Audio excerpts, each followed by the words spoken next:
परं ब्रह्म चिदाम्नकं च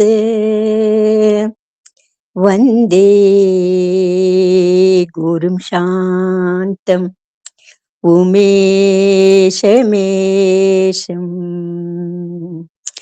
वन्दे शिवानन्द गुरुप्रवीणम् वन्दे सदाज्ञानपि वन्दनीय आनन्दसुखदाहार अखण्डानन्दविग्रहम् दयादिमदिसन्तुष्टम् वन्देऽहं मम सद्गुरुम् रागादिरोगान् शददानुषक्ता न शेषकाये प्रसृदानशेषान्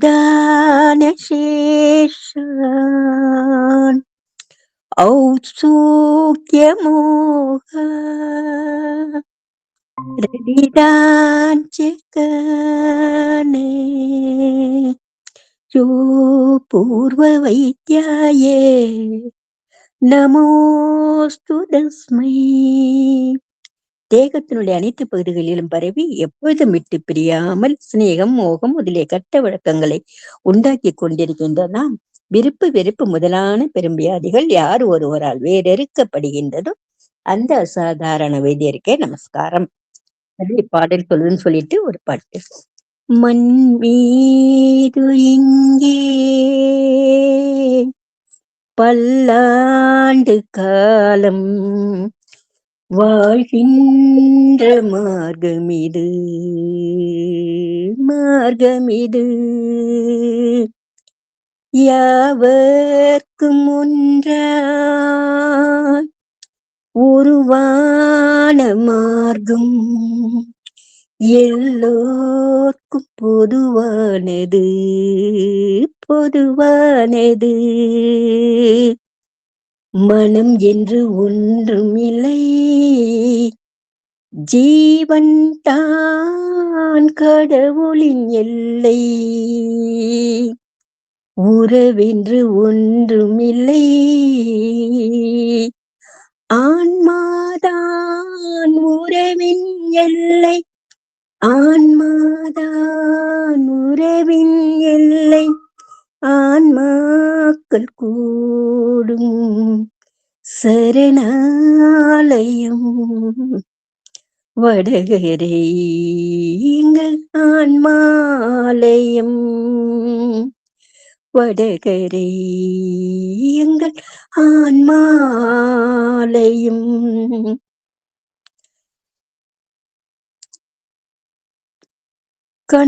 கண்காணும் தூரம் வெள்ளாடை பூக்கள் மண் வீசும் பிருந்தாவனம்.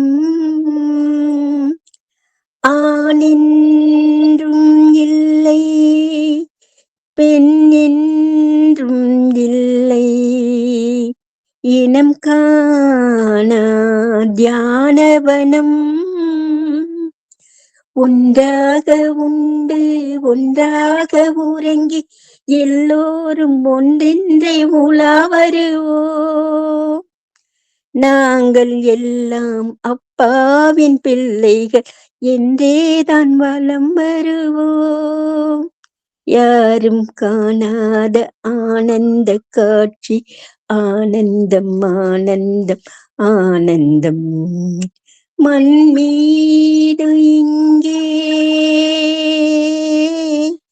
பல்லாண்டு காலம் வாழ்கின்ற மார்க்கமிது மார்க்கமிது. மதம் என்று ஒன்றுமில்லை, ஜீவன் தான் கடவுளின் எல்லை. உறவென்று ஒன்றுமில்லை, ஆன்மாதான் உறவின் எல்லை, ஆன்மா உறவின் எல்லை. அனைவருக்கும் ஆத்ம நமஸ்காரம். எல்லாரும் இந்த அப்பாஜி சொன்ன மாரி எல்லாரும் எல்லா உறவும் நம்ம தான் ஒரே அப்பாஜி. எல்லா இதுலயும் சேர்ந்து நல்லபடியா வர வருஷத்துக்குள்ள எல்லாருக்கும் முக்தி மோட்சம் அடையணும்னு சொல்லிட்டு இந்த புத்தாண்டு நல்ல பொங்கல் தினத்துல அனைவருக்கும் மோட்சம் கிடைக்கட்டுன்னு சொல்லிட்டு நான் இத விடைபெறுகிறேன். அனைவருக்கும் ஆத்ம நமஸ்காரங்கள்.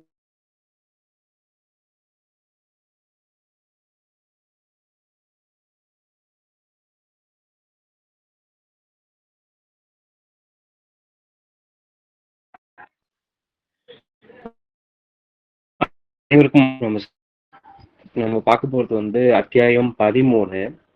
இதுல வந்து சிஷ்யருக்கு வந்து ஒரு டவுட் வருது. ஏன்னா முன் அத்தியாயத்துல தேகம் வந்து வாயுவாகும், அதிலிருந்து தான் உண்டாகும் அனைத்தும். நம் காணுகின்ற உலகம் எல்லாமே வாயுல தான் உண்டாக்கப்பட்டதுன்னு வந்து அப்பா சொல்லியிருந்தது வந்து, அதாவது குரு சொல்லியிருந்தது வந்து சிஷ்யர் வந்து முழுமையா ஏற்றுக்கிட்டாரு. இருந்தாலும் இந்த உலகத்துல வந்து சொல்லப்பட்டே வருது, தேகம் வந்து அன்னமய கோஷம் அப்படின்னு சொல்றாங்க. அன்னம் புசித்தால் தான் நம்ம வந்து ஜீவித்திருக்க முடியும், உயிரோடு இருக்க முடியும்னு சொல்றாங்க. அப்போ தேகம் அன்னத்தை கொண்டுதான் வந்து போஷாக்கப்படுகிறது, அதாவது வளர்க்கப்படுகிறதுன்னு சொல்றாங்க. இப்ப அன்னம் இல்லை அப்படின்னா தேகம் வந்து வளராதுன்னு சொல்றாங்க. இது எப்படி அப்படின்னு சொல்லி சிஷ்யருக்கு வந்து ஒரு ஒரு கேள்வி கேட்கிறாரு. அப்போ அப்பா வந்து என்ன கேட்கிறாரு அப்படின்னா, அன்னம்னா என்ன அப்படின்னு சொல்லி கேட்கிறாரு. அன்னம்னா பொதுவா வந்து நமக்கு தெரியும், நம்ம சாப்பிட்றது, அதாவது வந்து புசிக்கிறது, அருந்துவது, சாதம், நம்ம என்னென்ன வெரைட்டியில சொல்றோமோ அது எல்லாமே வந்து அன்னம் தான். அதை நம்ம வந்து உட்கொள்றோம். அப்போ அப்பா கேட்குறாரு, இப்போ அன்னம் மட்டும் நம்ம வந்து உட்கொண்டோம் அப்படின்னா நம்ம ஜீவித்து இருக்க முடியுமா அப்படின்னு கேட்குறாரு. அப்படி கிடையாது. அன்னம் மட்டும் நம்ம உட்கொண்டா ஜீவித்து இருக்க முடியறது இல்லை. ஆனா சிஷ்யர் என்ன சொல்றாரு அப்படின்னா, அன்னம் மட்டும் நம்ம வந்து சாப்பிட்டாலே போதும், தண்ணீர் அருந்தினாலே போதும், நம்ம ஜீவித்து இருக்க முடியும் சொல்றாரு. அது வந்து அப்படி இல்லை அப்படின்னு சொல்லி அப்பா சொல்றாரு. உலகில் அப்போ அப்பா என்ன கேட்கிறாருன்னா, உலகில் வந்து எல்லாரும் வந்து செத்து போறாங்களா இல்லையா அப்படின்னு கேட்கிறாரு. அப்ப சிஷ்யர் வந்து நம்ம கண் கூடவே பாக்குறோம், உலகத்துல எல்லாரும் வந்து செத்து போறாங்க. அது வந்து சிவவாக்கியர் ரொம்ப அதை ஃபர்ஸ்ட் பாட்டிலேயே சொல்லுவாரு, ஓடி ஓடி உட்கலந்த ஜோதியை நாடி நாடி நாட்களும் கழிந்து போய் வாடி வாடி வாண்டு போன மாந்தர்கள் கோடி கோடி எண்ணிறந்த கோடியே அப்படின்னு சொல்லி சிவவாக்கியர் சொல்லியிருப்பாரு. இப்ப எண்ணிறந்த பேர் வந்து இறந்து போயிருக்காங்க, கணக்கே இல்லை. அப்படி அப்படி அப்படி வந்துதான் நம்ம எடுத்துக்கணும். இப்போ அப்படி எண்ணில்லாத பேர் வந்து இறந்து போறாங்களே, என்ன காரணம் அப்படின்னு பார்த்தா, அன்னம் வந்து புசிக்கிறாங்களா அப்படின்னு கேட்டா கிடையாது. அப்போ சிஷ்யர் வந்து என்ன சொல்றாருன்னா, நீ சொல்லியிருந்திய குரு வந்து அப்பா கேட்கிறாரு, அப்போ அன்னம் புசித்தால் அவங்க எல்லாம் இறந்து போக கூடாது இல்லையா, ஆனா ஏன் இறந்து போயிட்டாங்க அப்படின்னு கேட்கிறாரு. அப்போ செத்தவர்கள் அனைத்தும் வந்து புசிப்பது இல்லையான்னு கேட்கிறாரு. செத்தவங்க எல்லாருமே வந்து சாப்பிட்டது இல்லையா அப்படின்னு கேட்கிறாரு. எல்லாருமே டெய்லியும் 3 வேளையும் நல்லாதான் சாப்பிடுறாங்க, ஆனாலுமே இறந்து போயிடுறாங்க. அப்போ இந்த இடத்துல அன்னம்னா என்ன அப்படின்னு சொல்லி நமக்கு தெரியணும். அப்போ அன்னம் புசித்தாலே ஜீவித்து இருப்பாங்கன்னு சொல்றாங்களே, அது பொய்யா அப்படின்னு கேட்டா அது பொய் இல்லை. அப்ப அன்னம் இருந்தாதான் வந்து உடல் வந்து வளரும் சொல்றாங்களே, அது பொய்யா அப்படின்னு கேட்டாலும் அதுவும் பொய் இல்லை. அப்போ அன்னம்னா என்ன அப்படின்னு தெரியணும். அப்ப செத்து போறதுக்கு மூலமான காரணம் முதல்ல என்ன அப்படின்னா, ஆயில் வந்து குறைஞ்சு போச்சுன்னு தான் வந்து நமக்கு வந்து தெரிய வருது. ஆயில் இல்லை அப்படின்னா நமக்கு வந்து செத்து போறதுக்கு இனமா போயிடுது இல்லையா. அப்போ உலகத்துல அனை அன்னத்தை வந்து புசிப்பதில்லை. அப்போ அன்னம்னா நமக்கு என்னன்னு சொல்லி நமக்கு தெரியணும் இல்லையா. இதுல வந்து அப்பா என்ன சொல்றாரு அப்படின்னா, அன்னம் என்பது அசனம் அப்படின்னு சொல்றாரு.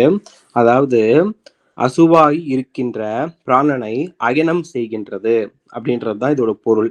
அப்போ அயனம் அப்படின்னா தடுப்பது, அதாவது வந்து ஜீவசக்தியான வாயுவை திருப்பி மடமாற்றம் செய்து பிரம்மரந்திரத்தில் போய் செலுத்துவதுதான் அசனம் அப்படின்னு சொல்லப்படுது. அப்போ ஜீவன் போனால் புசிக்க முடியுமா அப்படின்னு கேட்டா, ஒரு செத்த பூனத்துக்கு வந்து சாப்பிடுமா, ஒரு செத்த பூனை சாப்பிடுமா, தண்ணி குடிக்குமான்னா கிடையாது. ஏன் அப்படின்னா அந்த இடத்துல உயிரோ ஜீவசக்தியான வாயுவோ இல்லை. உயிர் இருந்தா மட்டும்தான், ஜீவன் இருந்தா மட்டும்தான் ஜீவசக்தியான வாயு வந்து வெளிப்படும். அதனால வந்து ஜீவசக்தியான வாயு இல்லாதனால அதனால வந்து புசிக்கவோ அருந்தவோ முடியறது இல்லை. அதே மாதிரி பொதுவா நம்ம வந்து விரத காலமோ இல்லாத மாதிரி வந்து இந்த உலகத்தார் மேற்கொள்ளும் போது சஷ்டி விரதம்லாம் பார்த்தீங்கன்னா 6 நாள் வந்து தண்ணி கூட குடிக்காம இருப்பாங்க. அப்படிப்பட்ட கடும் விரதத்திலயும் இருக்கிறாங்க. அப்படி இருக்கும்போது அவங்க செத்து போறாங்களான்னு கேட்டா செத்து போறது கிடையாது. அதே மாதிரி தண்ணி குடிக்காம கூட இருக்கும் போதும் அவங்க செத்து போறது கிடையாது. ஆனா ஒரு நிமிஷம் அவங்க சுவாசிக்காம இருந்தா கூட நம்ம மூச்சு திணறுது, மயக்கம் வருது, தலை சுத்துது, எல்லாமே ஆகுது, செத்தும் போயிடுவாங்க. அடுத்த அடுத்த நிமிஷமே வந்து செத்து போறதுக்கும் இடமாகுது. அப்போ இங்க அன்னமயம் அப்படின்னு சொல்லப்படுகிறது நம்மளோட ஜீவசக்தியான வாயுவை தான் அன்னமயம் சொல்றாங்க. இப்ப அதிலிருந்து உண்டான சைத்தன்யம் தான், அதாவது தேஜஸ் அப்படின்னு சொல்றது தான் இந்த உலகம்னு சொல்றாங்க. அப்போ நம்ம காணுகின்ற உலகம், அதாவது சைத்தன்யமாக இருப்பது வாயு தான். அந்த ஜீவசக்தியான வாயுல தான் நம்ம காணுகின்ற உலகம் வருது.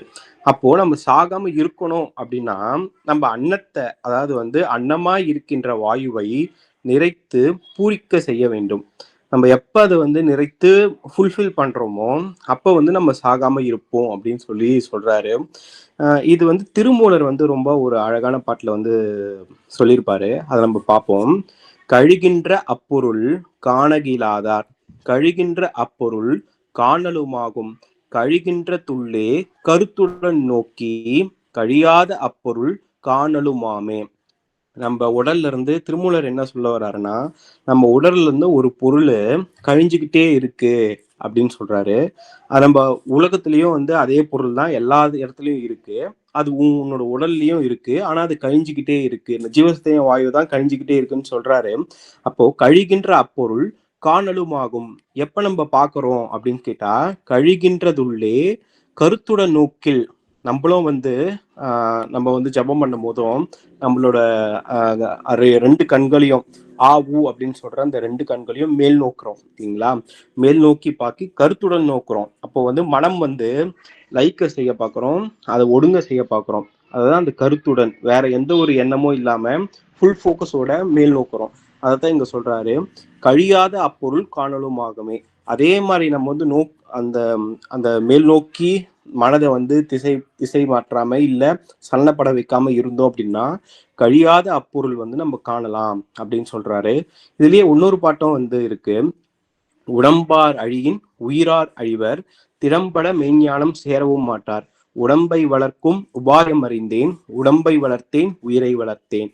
இதில் நம்ம அண்டர்லைன் பண்ண வேண்டிய விஷயம், உடம்பை வளர்க்கும் உபாயம் அறிந்தேன். இப்ப நம்ம வந்து இந்த உலகத்தார் வந்து என்ன நினைச்சிட்டு இருக்காங்களா, சாப்பிட்டா நல்லா நல்லா இருக்கலாம், நல்லா வாழலாம் அப்படின்னு சொல்றாங்க. ஆனா என்னதான் சாப்பிட்டாலும், என்னதான் கொண்டதெல்லாம் மலமே அப்படின்னு சொல்லி பாடியிருப்பாங்க இல்லையா? அதே மாதிரி வந்து அதுதான் வந்து அதாவது உடம்பை வளர்க்கும் உபாயம் நமக்கு அறியணும். அப்போ இந்த இடத்துல அந்த உபாயம் அப்படின்னு சொல்லப்படுறது வந்து அன்னமயம் கோஷமாகிய ஜீவசக்தியான வாயு தான். அதை நம்ம வந்து வெளியே விடாம சேமிச்சோம் அப்படின்னா உடம்பை வளர்க்கும் உபாயம் அறிந்த பின் உடல் வளர்த்தேன் உயிர் வளர்த்தேனேன்னு சொல்லி திருமூலர் சொல்றாரு. நம்மளும் உடல் வளர்க்கணும் அப்படின்னா கண்டிப்பா வந்து உடலை வளர்க்காம வந்து உயிரை வந்து நம்ம நிலை பெற செய்ய முடியாது. ஜீவசத்த வாயு வந்து வெளியே விடாம உள்ள அடக்கினா மட்டும்தான் நீண்ட ஆயுளும் வரும். நீண்ட ஆயுள் இருந்தாதான் நம்மளோட போற இலக்கு, அதாவது வந்து அந்த முத்தி பேருன்றதும் நமக்கு வந்து கிடைக்க வாய்ப்பு இருக்கு. அடுத்து வந்து எனக்கு இன்னொரு டவுட்டும் வருது. இதே அத்தியாயத்துல ஒரு 3 டவுட் இருக்கு. நம்ம ஒரு 2 டவுட்டை பார்ப்போம். இது வந்து அடுத்து என்ன கேட்குற அப்படின்னா, அவருக்கு வந்து புரிஞ்சிருச்சு. அதாவது வந்து அன்னமய கோஷம் சொல்றது வந்து வாயுவாகும், அதுதான் எல்லாம், வாயுவாகும் அதுதான் தான், அதிலிருந்து தான் வந்தது நம்ம காணுகின்ற உலகம் எல்லாமே அப்படின்னு சொல்லி அவருக்கு புரிஞ்சிருச்சு. இருந்தாலும் இவ்வளவு சின்ன இந்த வாயு, அதாவது இவ்வளவு சின்ன தான்ன்றக்குள்ள எப்படி எவ்வளவு பெரிய உலகம் வந்து உண்டாகிறது அப்படின்னு சொல்லி அவருக்கு ஒரு கேள்வி வருது. அதுக்கு வந்து அப்பா வந்து ஒரு உதாரணத்தோட வந்து விளக்கியிருப்பாரு. என்ன அப்படின்னா, ஒரு வித்து ஒரு மரம். வித்து எடுத்துட்டீங்க அப்படின்னா ரொம்ப ரொம்ப சின்னது. ஆனா அதுக்குள்ள இருக்குதான் மரமாகிய விருட்சம் வந்து அடங்கி இருக்குது. அது போலதான் நம்முடைய நிலைமையும் சொல்றாரு. அதுக்கு ஒரு எடுத்துக்காட்டா வந்து ஆலமரத்தை வந்து சொல்றாரு. இப்போ ஆலமரத்துல வந்து காய் பார்த்தீங்க அப்படின்னா கடுகுல 4:1, அதாவது 4 பகுதியா நீங்க அந்த கடுகு பிரிச்சா அதுல ஒரு பகுதி தான் வந்து ஆலமரத்தோட விதையா இருக்கும். அப்போ அந்த உள்ள இருக்கிற அந்த பருப்பு இருக்கும். அப்படி அந்த வித்து இல்லை அப்படின்னா, அந்த மரம் உள்ள இருக்கிற அந்த பருப்பு இல்லை அப்படின்னா அந்த மரமும் இல்லை, நமக்கு மனமும் வந்து உருவாகிறதுக்கு வாய்ப்பு இல்லை. அப்போ பருப்பு இல்லை அப்படின்னா அங்க தோல் இருந்தா ஒன்றும் பிரயோஜனம் இல்லை இல்லையா? அங்க மரமே வந்து உண்டாக போறது இல்லை. அப்போ இந்த இடத்துல நமக்கு என்ன தெரிய வருதுன்னா, பருப்பு அப்படின்னு சொல்றது வந்து ஜீவன், நம்மளுடைய ஜீவன். அந்த உண்டான மனம், அதாவது உண்டான மரம் அப்படின்றது மரமா வந்து உருவாகுது இல்லையா? அது வந்து நம்மளோட மனம். அப்போ பருப்பு வந்து அடங்கி இருந்த தோல் வந்து அகங்காரம்னு சொல்லப்படுது. அப்போ வித்து இருக்கு இல்லையா? அது வந்து பருப்பு அகங்காரமான தோலில் இருக்கின்றது என்று சொல்லப்படுகிறது. வித்து இல்லை அப்படின்னா அங்க வந்து முளைப்பதற்கான எந்த ஒரு சூழ்நிலையும் எந்த ஒரு சாத்தியக்கூறும் இல்லாம போயிடுது. அப்போ ஆலமரம் இப்ப நீங்க பொதுவா பாத்தீங்க அப்படின்னா அது எப்படி வந்து முளைச்சி எப்படி வந்து அது காய் கனி ஆகுதுன்னு சொல்லி அடுத்த ஒரு விளக்கத்தை சொல்றாரு. இப்போ ஆலமரத்துல 2 கிளை இருக்கு.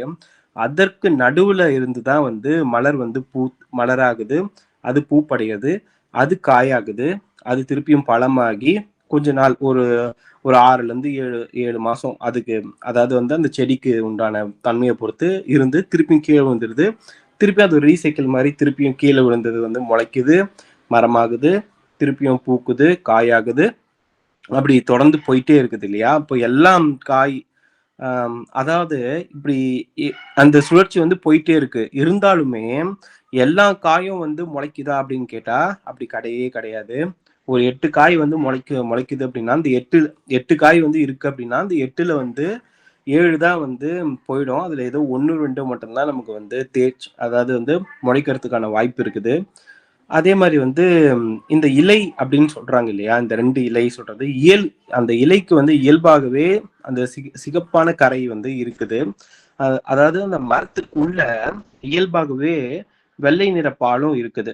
அப்போ எப்போ வந்து இந்த பூ வந்து மலருதோ அப்ப அந்த பால் வந்து அதோட சேரப்பட்டு அதுல இருந்துதான் வந்து காய் வந்து உண்டாகுது. காய் வந்து பழுத்து மரமாகி அதுக்கப்புறம் அதுக்கு விதையா மாற்றப்படுது. சரி, இப்போ நம்ம விதையில வித்து இல்லை அப்படின்னா நம்ம வந்து தூக்கி போட்டுருவோம், அது வந்து உபயோகப்படாது, மண்ணில் புதைச்சிருவோம். ஆனா வித்து இருந்தா அதை நம்ம வந்து சேர்த்து வச்சுட்டு அதை வந்து நம்ம வந்து வேற ஒரு இடத்துக்கு எடுத்துட்டு போய் விதைக்கிறதோ இல்லை நம்ம லேட்டரா அதை யூஸ் பண்ண நம்ம பண்ணிக்கலாம் இல்லையா? ஆனாலும் இங்க வந்து நம்ம வந்து காய் இல்லாம வந்து இங்க பூக்கிறது இல்லைன்னு பார்த்தோம். ஆனா இயற்கையோட படைப்பு பார்த்தீங்க அப்படின்னா காய் இருந்தும் காய் இல்லாமலும் சிலது வந்து பூக்குது. அப்போ பூ இல்லாத மரமும் இந்த உலகத்துல வந்து உண்டு. இதுல வந்து அப்பா எடுத்துக்காட்டா என்ன சொல்றாரு அப்படின்னா அத்தி மரத்தை வந்து சொல்றாரு. அத்தி மரத்துல வந்து பாத்தீங்க அப்படின்னா இரவுலதான் வந்து அத்தி பூ பூக்கும். பூத்த சிறிது நேரத்திலேயே என்ன ஆகும் அப்படின்னா காயா மாறிடும். அதாவது சிறிது நேரத்திலே அது காயா மாறிடும். அது அதாவது நம்ம வந்து வெளிச்சத்துல பார்க்கும்போது காய் மட்டும்தான் காணப்படும், பூ அங்க இருக்க போறது இல்லை. அப்போ இருள் இல்லை அப்படின்னா அந்த இருட்டுல மட்டும்தான் அந்த பூத்தன்மை இருந்து காயா மாறிடுது. அப்போ இருள் அப்படின்றது ஒண்ணு இல்லை அப்படின்னா அத்திமரம் வந்து பூப்படைகிறதுக்கோ இல்லை அது உருவாகிறதுக்கோ காயா உருவாகிறதுக்கோ வாய்ப்பு இல்லை இல்லைங்களா? அப்போ அது போலதான் மரமாகிய மனம் அந்த கரணமாகிய, அதாவது வந்து இருட்டுல இல்லைன்னா மரமாகிய மரம் அந்த கரணமாகிய இருட்டாகிய அகங்காரத்தில் வழியாக பூத்து காயாகி இந்த உலகத்துல வந்து பிரதிபிம்பிக்குது. இப்போ வந்து ஆலமரம், அப்போ ஆலமரம் வந்து அழிந்தால் எத்தனை மரம் வந்து அழியும்னு சொல்லி நம்ம வந்து சொல்ல முடியுமா? ஒரு ஆலமரத்தை ஒருத்தன் அழிக்கிறான் அப்படின்னா அதன் மூலியமா எத்தனையோ மரம் வந்து உருவாக்கப்படுவதை வந்து அழிச்சிட்டோம். அதே மாதிரிதான் ஒரு மனத்தோட எண்ணத்தை, ஒரு மனத்துல இருந்து வரப்படுற எண்ணத்தை அழிஞ்சா எத்தனையோ எண்ணங்கள் வந்து அழிக்கப்படும். அப்படியே மனமாகிய இதுக்கு பேர் தான் வந்து சம்சார விருட்சம் அப்படின்னு சொல்லப்படுது. அந்த விருட்சம் அழிஞ்சு போச்சு அப்படின்னா எத்தனையோ விருட்சம் வந்து அழிஞ்சிடும் இல்லையா? கல்யாணம் பண்றது கூட சொல்லுவாங்க, கல்யாணம்ன்றது 1000 காலத்து பயிர் அப்படின்னு சொல்லுவாங்க. அப்போ கல்யாணம்ன்றது எத்தனையோ ஆண்டுகள் போய் போய் போய் போய் எத்தனையோ அந்த ஜென்ரேஷன் வந்து தான் ஜீன் வழியா எத்தனையோ ஜென்ரேஷன் வந்து கொண்டு போகுது இல்லையா? அதைத்தான் வந்து கல்யாணம் வந்து 1000 காலத்து பயிர்னு சொல்றாங்க. அப்ப அதுல அந்த உற்பத்தி ஸ்தானத்துல இருக்கிற ஒரு ஒரு ஒரு விஷயம்தான் வந்து பொதுவா என்ன சொல்லப்படுதுன்னா தட்சிணாமூர்த்தி அப்படின்னு சொல்லப்படுது. இதுதான் நான் இன்னைக்கு நான் சொல்ல வந்தது. ஆத்ம நமஸ்காரம் ஐயா.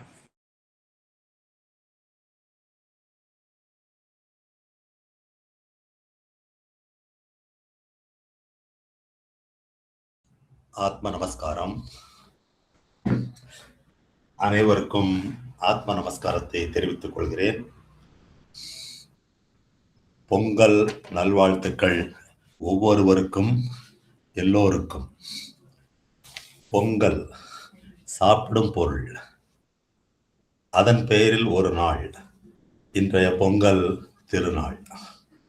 சர்க்கரை பொங்கல், தயிர் பொங்கல், வடை, பாயாசம், இதில் நமக்கு பிடித்தது எல்லாம் வயிறார சாப்பிட்டு விட்டு உளமாற திருப்தியுடன் உட்கார்ந்திருக்கும் போது நினைவுக்கு வந்தது இன்று நான் பேசும் நாள். ரமேஷ் ஐயாவும் அன்பாக ஞாபகப்படுத்தினார். வாரத்தில் 2 நாள் எனக்கு திருநாள். திங்கட்கிழமை, வியாழக்கிழமை பேசி வருகிறேன்.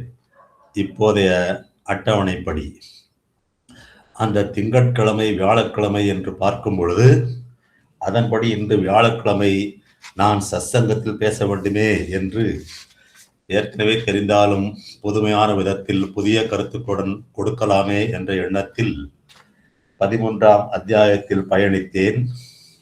அந்த அத்தியாயத்தின் முதல் கருத்தே உலகத்தில் அன்னத்தை புசிக்கிறது இல்லை. என்னது? அன்னத்தை புசிக்கிறது இல்லையா? பொங்கல் அன்னைக்கு இன்னைக்கு பொங்கல் திருநாள், சர்க்கரை பொங்கல், தயிர் பொங்கல், வடை என்றெல்லாம் இதெல்லாம் என்னது? இத்தனையும் சாப்பிட்டு விட்டு நாற்காலையில் உட்கார்ந்து மேஜை மேல் இருக்கும் புத்தகத்தை எடுத்து பார்த்தால் முதல் வரியே அன்னத்தை புசிக்கிறது இல்லை பக்கென்று ஆகிவிடாதா? அப்படியானால் நான் இப்போது விதமாக சாப்பிட்டது இது என்ன, அன்னமா இல்லையா? இதுதான் கேள்வி. நான் காலையில் பொங்கல் திருநாள் என்று வழக்கத்தை விட கொஞ்சம் அதிகமாக சாப்பிட்டது அன்னமா, அன்னம் இல்லையா? இதுதான் பட்டிமன்ற கேள்வி. அதற்கான விவரத்தைத்தான், தீர்ப்பைத்தான் இந்த 13ஆம் அத்தியாயத்தில் நாம் தேட வேண்டியிருக்கிறது. இந்த அன்னத்தை பற்றி சாமி இப்படி சொல்லியிருப்பதால் அன்னத்தை பற்றி மேலும் பார்க்க வேண்டும் என்ற ஒரு எண்ணம், உறுதியான திண்ணம். அதன் வண்ணம் பார்க்கும் பொழுது அறிய வரும் எண்ணங்களை, கருத்துக்களை நம் அன்பு சகோதர சகோதரிகள் உங்களுடன் நான் பகிர்ந்து கொள்கிறேன். இங்கே வரும் கேள்வி, சாப்பிட்டது அன்னமா இல்லையா? அதற்கு விடை கிடைக்க வேண்டும் என்றால் இந்த கேள்விக்கு பதில் வேண்டும். அன்னம் என்றால் என்ன? ஜீவசக்தியான வாயுவை வெளியில் விடாமல் தடுத்து நிறுத்துவது அன்னம் ஆகும். இது ஞானபிதா சொல்கிறார். ஜீவசக்தியான வாயுவை வெளியில் விடாமல் தடுத்து நிறுத்துவது அன்னம் ஆகும். அப்படி நிறுத்தி உள்கூடி பிரம்மரந்திரம் வரை கொண்டு செல்ல வேண்டும் என்று ஞானபிதா சாமி பல இடங்களில் சொல்லியிருக்கிறார். அப்படி செய்யும் வேலை, அதாவது ஜீவசக்தியான வாயு வெளியில் சென்று தடுத்து நிறுத்த வேண்டும் என்ற அந்த ஒரு வேலை, பல வார்த்தைகள் உள்ள வேலை. ஜீவசக்தி, வாயு, வெளியில் தடுத்து நிறுத்த, இதில் பல வார்த்தைகள் இருக்கிறது. ஒரே வார்த்தையில் சொல்ல வேண்டும் என்றால் அந்த என்ன வார்த்தை தெரியுமா? ஜீவசக்தியான வாயு வெளியில் விடாமல் தடுத்து நிறுத்தி செயல்படுத்தி பிரம்மரந்திரம் வரை கொண்டு, இதெல்லாம் வார்த்தைகள் நிறைய வேண்டாம், ரொம்ப பேசாதீங்க. நீங்க ஒரே வார்த்தையில சொல்லுங்க அப்படின்னா ஒரே வார்த்தை அயனம் என்பதுதான் அந்த ஒரு வார்த்தை. அயனம் என்றால் என்ன? அது அசனம் என்று ஆகும். அந்த அசனம் என்றால் என்ன? அது அன்னம் என்றாகும். ஆக தடுத்து நிறுத்துவது ஜீவசக்தி என்பது அன்னம் ஆகும். ஆக அன்னம் என்று சொல்லும் பொழுது நாம் எப்படி அர்த்தம் கொள்ள வேண்டும் என்றால், ஜீவசக்தியான வாயுவை வெளியில் விடாமல் தடுத்து நிறுத்துவது என்று அர்த்தம் கொள்ள வேண்டும். அப்படி அர்த்தம் கொள்ளாமல் வாயு தடுத்து நிறுத்த வேண்டும் என்ற அர்த்தமுடைய வார்த்தை அன்னம் என்று சொன்னால், உடனே சாப்பாடு என்று அர்த்தம் செய்து கொண்டு சாப்பிட்டு கொண்டே இருந்தால் அது சரியான அர்த்தம் செய்து கொள்வது அல்ல, அனர்த்தம் செய்து சரியான வழியிலிருந்து பிறண்டு மாறி சென்று விடுவது. சாப்பாடு உடம்புக்கு உணவு, ரைட், ஓகே, யாரும் மறுக்க மாட்டாங்க. ஜீவசக்தியான வாயுவை வெளியில் விடாமல் தடுப்பது உயிருக்கு உணவு. எனவே அது இட்லி, வடை, பொங்கல், பூரி எல்லாம் உடம்புக்கு, இது உயிருக்கு. சாப்பாடு சாப்பிட்டவனும் செத்துத்தான் போகிறான். அந்த சாப்பாடு அவன் உயிரை காப்பாற்றவில்லை. ஒரு சம்பவம் நினைவில் நின்ற சம்பவம் ஒரு 20 வருடங்கள் முன்னால் வைத்துக் கொள்ளலாம், ஒரு 15 வருடங்கள் முன்னால் எடுத்துக் கொள்ளலாம். பாம்குரோ ஹோட்டல் சென்னையிலே விருந்து ஏற்பாடு. அவரது மகன் திருமணத்தின் போது அதிலிருந்து ஒரு வாரம் கழித்து அந்த அலுவலக நண்பர் ஒருவர் காலையில் டிஃபன் சாப்பிட்டு விட்டு பால்கனியில் சென்று சாய்வு நாற்காலியில் அமர்ந்து கொண்டு காப்பி சாப்பிடுவது வழக்கம். அப்படி காலையில் டிஃபன் சாப்பிட்டு விட்டு, அது ஒரு ஞாயிற்றுக்கிழமை, காலையில் டிஃபன் சாப்பிட்டு விட்டு அவர் வீட்டு முதல் மாடி பால்கனியில் சாய்வு நாற்காலியில் அமர்ந்தவர்தான் சாய்ந்து விட்டார். மனைவி கொண்டு வந்த காப்பி குடிப்பதற்கு அந்த வாயு என்ற அன்னம் இல்லை. எப்படி காப்பி குடிப்பார்? மனைவி காப்பி டம்ளரோடு இருந்தவர், அவருக்கு தெரிய வந்தது உடம்பில் அசைவில்லை, ஜீவன் இல்லை, வாயு இல்லை. அந்த வாயு உள்ளே இல்லாதால் ஆவி பறக்க காப்பியை குடிப்பதற்கும் வழி இல்லை. அது இருந்தால் தானே சாப்பிடவோ சாப்பிட்டது ஜீரணமாகவோ முடியும். சாப்பாடு இன்றி 7-8 நாட்கள் வரை இருந்து விடலாம். ஆனால் ஜீவன் இல்லாமல் இருக்குமா? இருக்க முடியாது. தாகத்திற்கு தண்ணீர் இல்லாமல் ஒரு நாள் இருந்து விடலாம், 2 நாள் இருந்து விடலாம். ஆக சாப்பாடு 7-8 நாட்கள், தாகத்திற்கு தண்ணீர் 1-2 நாட்கள், செத்து போக மாட்டான். ஆனால் வாயு 1 நிமிட நேரம், 1 வினாடி என்று எடுத்துக்கொள்ளலாம். நமக்கு கிடைக்காமல் இருந்தால் செத்து போய்விடுவோம். அப்போது நமக்கு ஆகாரமாக இருக்கிறது எது? வாயு என்ற அன்னம், வாயு பட்சணம் என்று அதைத்தான் சொல்லுவது.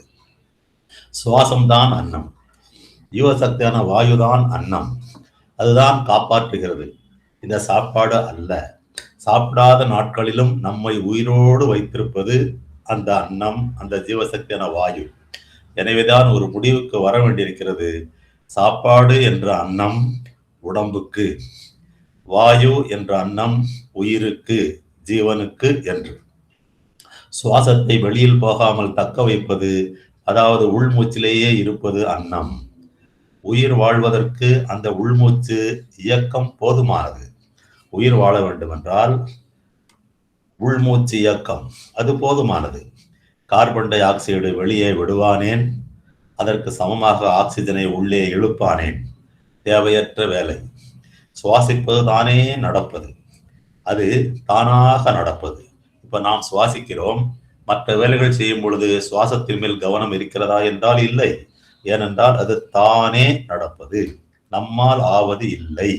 ஏனென்றால் வாசிக்க மறந்து விடுவது போல் சுவாசிக்க மறந்து விட்டால் என எண்ணித்தான் அது அனிச்சை செயலாக நமக்கு கொடுக்கப்பட்டிருக்கிறது. அதை சுவாசிப்பதை நம் கையில் கொடுக்காமல் தானாகவே அனிச்சை செயலாகவே நடக்கிறது. அந்த வெளிமூச்சு உள்மூச்சாக மேலும் கீழும் நடத்தி அதை மறந்து விடாமல் செய்வது நம் கையில் தான் உள்ளது. பழகிவிட்ட தாயின் கருவறையில் வந்து விட்ட பிறகு எடுத்த மூச்சு பழகிவிட்டது, நமக்கு செய்து கொண்டு வருகிறோம். இந்த மூச்சை உள்மூச்சை பழகாததால், பாதை மாறி வருவதால், வேறுபடுத்தி உள்மூச்சு வெளிமூச்சு என்பதை உள்ளிலேயே மேலும் கீழும் நடத்தும் போது மறந்துவிட வாய்ப்பு இருக்கிறது. எனவே நம் கையில் கொடுக்கப்பட்டு விட்டது அல்லவா. எனவே வாசிக்க மறந்தாலும், பள்ளிக்கூடத்தில் படிக்க மறந்தாலும் சுவாசிக்க மறக்கக்கூடாது. அந்த சுவாசம்தான் உள்ளுக்குள்ளே நடக்கும், மேலும் கீழுமாக நடக்கும் உள்மூச்சு. அது நம் கையில் உள்ள போது மறந்துவிட வாய்ப்பு இருக்கிறது என்பதால் அதை மறந்துவிடக் கூடாது என்ற வகையில் நாம் திண்ணமாக இருக்க வேண்டும். அந்த எண்ணம் நமக்கு இருக்க வேண்டும். எந்த பொருள் இல்லாவிட்டால் நாம் செத்துப்போம் என்றால் அதுதான் அன்னம். அப்படியானால் அந்த ஜீவசக்தி தான் வாயுதானே அது. அந்த சுவாசத்தை வெளியே போக அனுமதிப்பவர்கள் எல்லாரும் அன்னம் சாப்பிடாதவர்களே, அன்னம் ருசிக்காதவர்களே, பட்னி கடந்து செத்து போகிறவர்கள். ஜீவசக்தியான வாயு அந்த அன்னத்தை உண்ணாதவர்கள், அந்த வாயு பட்சணம் செய்யாதவர்கள், அந்த அன்னத்தை உட்கொள்ளாதவர்கள் பட்டினி கடந்து செத்து போகிறவர்கள் தான். வெளி விஷயங்களில் சம்பாதித்து சாதித்து என்ன பயன்? இந்த ஜீவசக்தியான வாயுவை செலவு பண்ணி வெளியில் சம்பாதித்து என்ன பலம்? சம்பாதிக்க வேண்டுமே, குடும்பம் இருக்கிறதே, காசு பணம் வேண்டுமே, வாழ்வதற்கு காசு வேண்டுமே, அதை ஏதோ செஞ்சு செஞ்சு தொலைக்கலாம் அப்படிங்கிற மாதிரி அந்த மாதிரி எண்ணம் இருந்து ஜபம் செய்வதுதான் 24 மணி நேரம் எண்ணத்துடன் செயல்பட்டு வேறு வழி இல்லை செய்ய வேண்டும் என்று அந்த வேலையை குறைத்து குறைத்து கொண்டே வந்து ஜபத்தை கூட்டினால் நாம் அன்னம் உண்பவர்களாக இருப்போம், அன்னம் உண்டு உயிரை காப்பாற்றுவர்களாக இருப்போம். அது நிச்சயம். எனவே வெளி உலக விஷயங்களில் நாம் ஜீவசக்தியான வாயுவை செலவு செய்து சாதித்து என்ன பலன் கிடைக்கப் போகிறது, என்ன லாபம் கிடைக்கப் போகிறது? இதெல்லாம், இந்த வீடெல்லாம், இந்த சொத்தெல்லாம் நான் சம்பாதித்தது. அதுவும் எதை கொண்டு? 500 ரூபாய் நோட்டை கொண்டா 1000 ரூபாய் இல்லையாப்பா, 2000 ரூபாய் இல்ல, 500 ரூபாய் நோட்டை கொண்டு நாம் இப்போது சம்பாதித்தது, ஏகப்பட்ட காசு பெட்டி பெட்டியாக கொடுத்து சம்பாதித்தது. அதுவும் இந்த வீடு வாசல் வாகனம் எல்லாம் நான் சம்பாதித்தது. எப்படி சம்பாதித்தது? பணம் கொடுத்து. பணத்தை எப்படி சம்பாதித்தது? இந்த வீடு வாங்க ஜீவசக்தியான வாயு செலவு செய்து சம்பாதித்தது. எனவே எனக்கும் அதில் ஒரு பங்கு உண்டு என்று சங்கு ஊதும் போது அந்த பங்கு கேட்க முடியுமா? கேட்க முடியாது. எது கூட வரும்? நாவார் அணியும் கோவணமும் வராது. வெட்டியான் வேஷ்டியும் உருவி விடுவானே என்று சொல்லுவார்களே, அது அர்த்தமுள்ள வார்த்தைகள் தானே. 8 கால் பூச்சி வலை கட்டுகிறேன் என்று சொல்லி சக்தி செலவு செய்தே செத்து போகிறது. 2 கால் பூச்சி இந்த மனிதன் என்று அனுமானித்து வருபவனுக்கு அறிவு வேண்டாமா? 2 கால் பூச்சி இந்த மனிதன் என்று அனுமானித்து வருபவனுக்கு அறிவு வேண்டாமா? அறிவு வேண்டாமா என்று கேட்டால் யாருக்குமே கோபம் வரும். நான் சொல்லும் அறிவு ஜீவசக்தியான வாயு என்று சாமி சொன்னாரே, அந்த அறிவைத்தான். எனவே கோபம் வர தேவை இல்லை. இந்த அன்னமிட்ட கையாக இருக்கலாம், அன்னமே கைவிட்டு விட்ட கையாக இருக்கலாமா? அன்னமே கைவிட்டு விட்டால் பிணம். எனவே பணம் சம்பாதிக்க வாயுவை செலவு செய்து பிணமானால் லாபம் என்ன? தன்னை அறிவதற்காக வந்தோம், ஆனால் வந்த வேலையை விட்டுவிட்டு தரணியை வெளியே கவனித்துக் கொண்டிருக்கிறோம். தன்னை அறியாமல் தரணியை கவனிப்பதால் லாபம் என்ன? முன்னேற்றம் என்ன? ஜீவசக்தியான வாயுவனால் பயன் என்ன? எனவே தரணியில் உள்ள பொருட்களை, தரணியில் உள்ள சம்பவங்களை வெளியே கவனித்துக் கொண்டிருக்கிறோம். வந்த வேலையை விட்டுவிட்டு சொந்த வேலையை கவனித்துக் கொண்டிருப்பதால் லாபம் என்ன? தன்னை அறிவது, அதற்காக ஜபம் செய்வது வந்த வேலை. தரணியை அறிவது, தரணியில் உள்ள பொருட்களில் நாட்டம் கொள்வது, பந்தம் கொண்டு அலைவது சொந்த வேலை. வந்த வேலை முக்கியமா, சொந்த வேலை முக்கியமா? முடிவு செய்து கொள்ள வேண்டியது நாம் தான். தூங்கும் போது உணவு தேவை இல்லை, அதே போல தூங்காமல் தூங்கி இருந்தாலும் உணவு தேவைப்படாது. இது நன்றாக கவனிக்க வேண்டும். பத்ரகிரியார் சொன்னது, சித்தர் சொன்னது, பிரேமையா கூட மறுக்க மாட்டார். ஏனென்றால் இது சித்தர் சொன்னது. அது என்னது? தூங்கும் போது உணவு தேவையில்லை, உண்மை. அதே போல பகலிலும் தூங்காமல் தூங்கி சுகம் பெற்றால், தூங்காமல் தூங்கும் நிலை பெற்றால் அப்போதும் உணவு தேவைப்படாது தானே. எனவே உணவை சாப்பிடாமல் இருக்கலாம் தானே.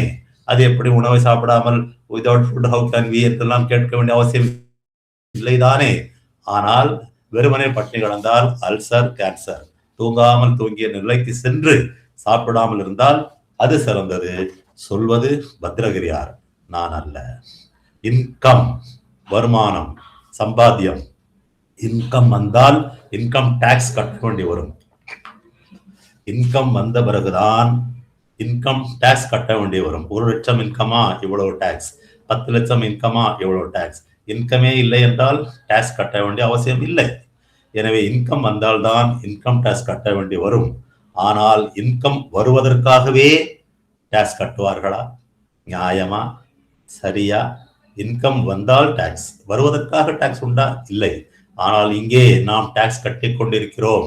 அது எப்படி என்றால், இன்கம் வருவதற்காகவே எப்படி டாக்ஸ் கட்டிக் கொண்டிருக்கிறோம் என்றால், சம்பாத்தியம், அதாவது இன்கம் வருவதற்காக நாம் ஜீவசக்தியான வாயுவை செலவு செய்கிறோம். அது டாக்ஸ் தானே, ஒரு செலவு தானே, பொருள் வெளியே போவது தானே.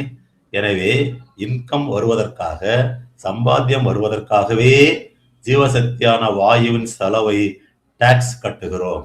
இப்படி ஒரு அநியாய டாக்ஸ் கட்டி நாம் சம்பாதிக்க வேண்டியிருக்கிறது. இது தேவையா, சரியா என்று சிந்திக்க வேண்டும். ஜீவசக்தியான வாயு எவ்வளவு செலவாகிறது, அதை செலவழித்து நமக்கு எவ்வளவு வருகிறது. ஆபீஸில் போய் அவர் 50,000 1,00,000 சம்பளம் என்றால் அதை வருவதற்கு நமக்கு ஜீவசக்தியான வாயு எவ்வளவு செலவாகிறது, பேசுவதால் எவ்வளவு செலவாகிறது, கேட்பதால் எவ்வளவு செலவாகிறது, அரட்டை அடிப்பதால், சண்டை போடுவதால், வீண் நோன்பு செய்வதால், ராகு துவேஷம் இருப்பதால் எவ்வளவு செலவாகிறது என்று செலவு பட்டியலெல்லாம் ஒரு பக்கம். அதனால் வருகிற சம்பாத்தியம் வரவு எவ்வளவு என்று லாப நஷ்ட கணக்கு, வரவு செலவு கணக்கு பார்க்க வேண்டாமா? வரவை விட செலவு அதிகமானால் நஷ்டம்தானே. அதுதானே ஜீவசக்தி நஷ்டம், ஜீவ விரயம். கணக்கு பார்த்து அதை ஒரு பதிவு செய்து வைத்தால் தானே நாளை ஒரு ஆடிட்டர் வந்து அதை ஆடிட் செய்யும் போது அவருக்கு பதில் சொல்ல முடியும். வெறும் நஷ்டமே எழுதி கொண்டிருந்தால் என்ன பதில் சொல்வது அந்த ஆடிட்டருக்கு? அந்த புருவமத்தில் இருப்பவர்தான் அந்த ஆடிட்டர், சிஏ அல்ல. புருவ மத்தியில் இருக்கிற ஆடிட்டருக்கு யார் பதில் சொல்வது? சாதாரணமாக கணக்கு வழக்கு பார்ப்பதற்கு ஒரு ஆடிட்டர் வருகிறார் என்றால் ஒரு மாதமாவது தொடர்ந்து அவர்கள் அங்கே இருக்கிற பணியாளர்கள், அக்கவுண்டன்ட்ஸ் மற்றும் மற்ற பணியாளர்கள் எல்லாம் தொடர்ந்து வேலை செய்து கணக்கு சரி செய்து வைப்பார்கள், நேர் செய்து வைப்பார்கள்.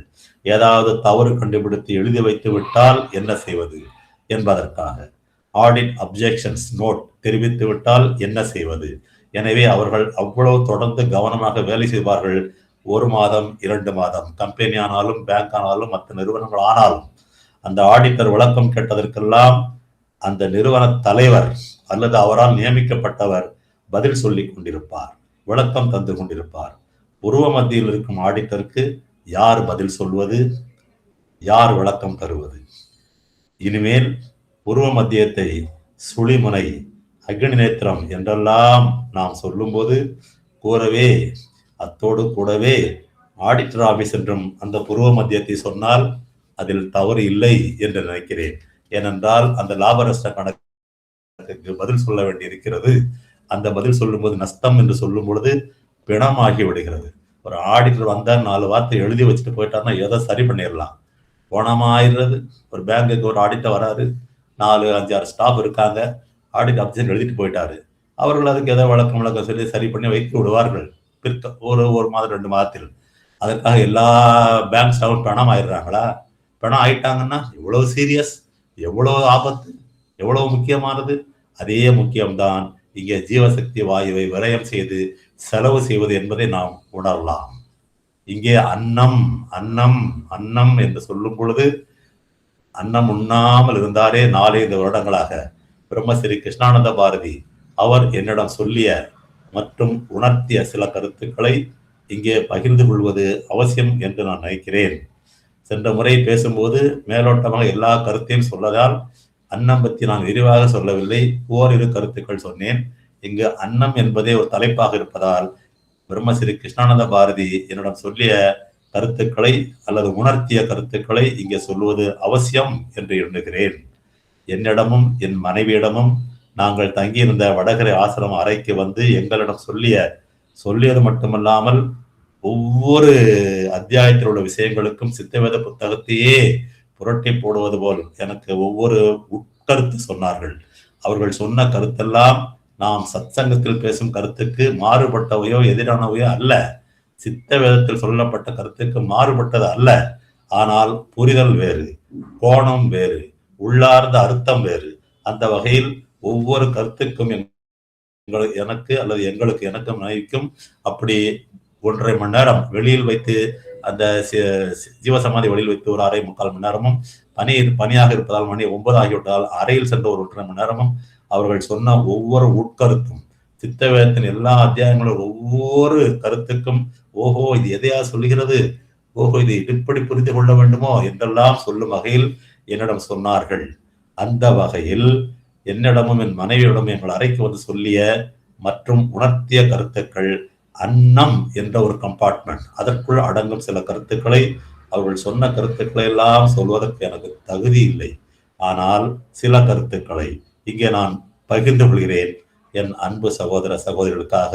இன்று பேசப்படும் தலைப்பு அன்னம் என்பதால் அவர் சொல்கிறார், வாயு பட்சணம் தான் உண்மையான பட்சணம். இது அவருடைய லாங்குவேஜ். இங்கிலீஷ்ல பேசும்போது அவருடைய language, is talking in English only. அதுல தெலுங்கு. அதான் அந்த அந்த மற்ற மொழி தெரியவில்லை நினைக்க வேண்டாம். எந்த மொழியாக இருந்தாலும் விஷயங்கள் தெரிந்துவிடும். எனவே வாயு பட்சணம் தான் அதை உண்மையான பட்சணம், உயிருக்கான பட்சணம். இதைத்தான் ஞானவேதா சொல்கிறார், ஜீவ சக்தியான வாயுதான் உயிருக்கு பட்சணம், உணவு, சாப்பாடு அல்ல.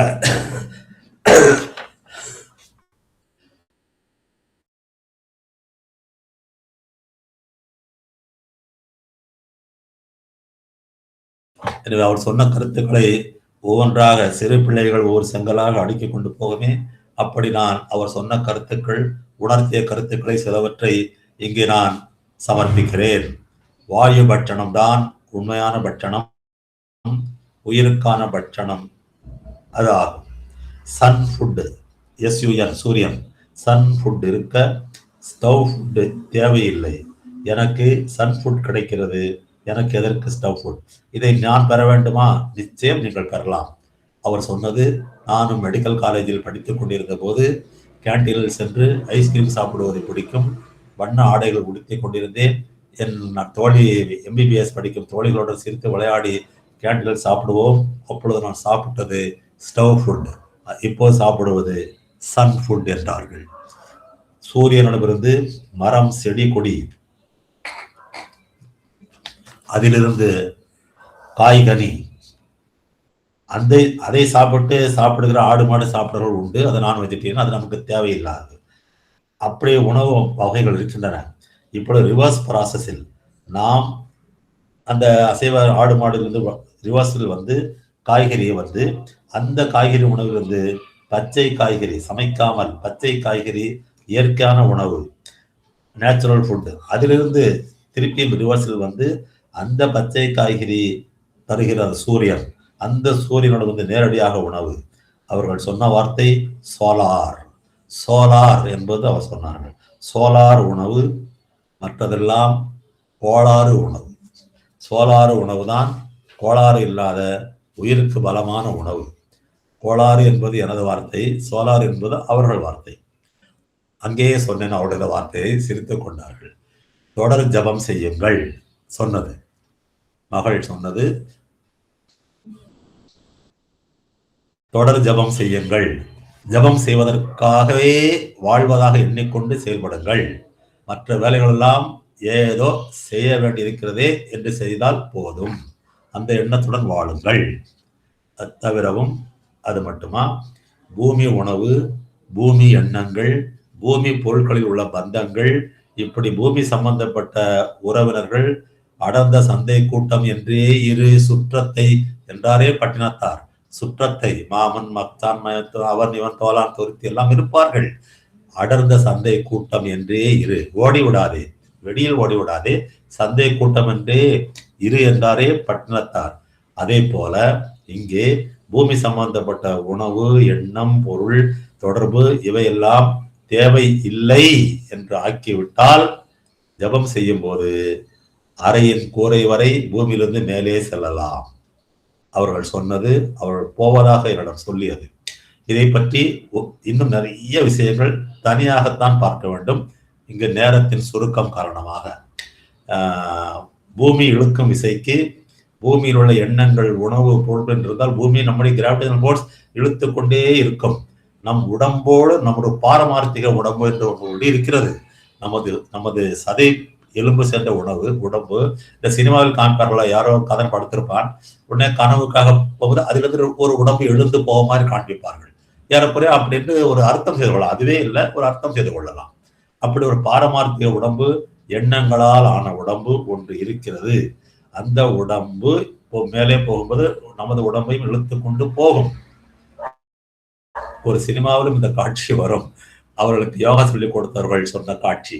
எனவே பூமி இழுக்கும் விசைக்கு எதிர் விசையாக மேலே செல்லலாம். கூரை வரை செல்ல முடியும், செல்கிறேன் நான். அப்போது எனக்கு உணர்வு இருக்காது, கூரை வரை செல்கிறேன் தெரியும் என்றார்கள். அதே கிருஷ்ணானந்த பாரதி கடப்பாவில் ஜீவசமாதி ஆகும்போது 60 அடி உயரம் சென்றிருக்கிறார்.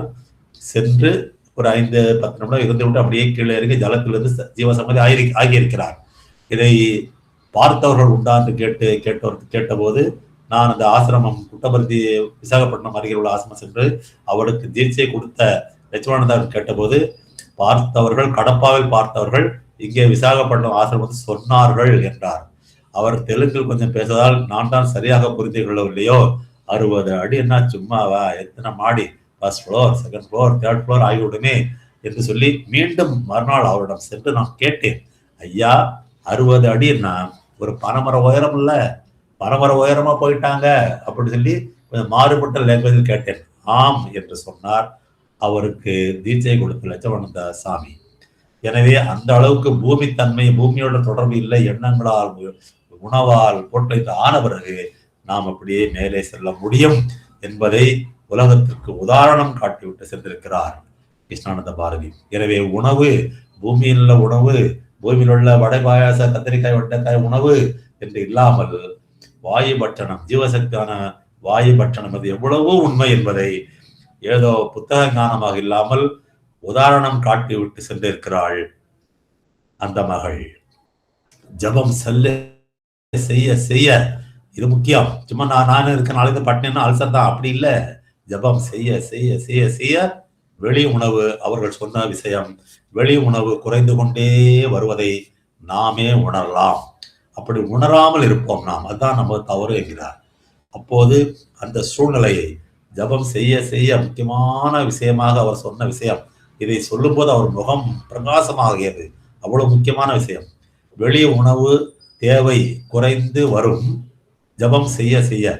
அப்படி வருவது செய்ய ஆரம்பிக்கும் போது நாம் அந்த சூழ்நிலையை கெட்டியாக பிடித்துக் கொள்ள வேண்டும், அதனுடன் பயணிக்க வேண்டும். நான் எப்படி இருப்பது சொன்னதுக்கு ஒரு வழி காட்டினார்கள். ஜபம் செய்தால் சரி, ஜபம் செய்தால் சரி என்றார்கள். ஜபம் செய்தால் சரிதான், எப்படி செய்ய வேண்டும், என்ன செய்ய வேண்டும், என்ன முறை என்று கேட்டபோது சொன்ன கருத்து, வெளி உணவு தேவை ஜபம் செய்வதால் குறைந்து வருவதை நாம் உணரலாம். அப்பொழுது சூழ்நிலையை கெட்டியாக பிடித்துக் கொண்டு அதனுடன் பயணிக்க வேண்டும். அப்படின்னா அர்த்தம் என்னங்க? உதாரணமாக அவர்கள் விளக்கியதை நான் உதாரணமாக நான் சொல்கிறேன், இது என்னுடைய வார்த்தை.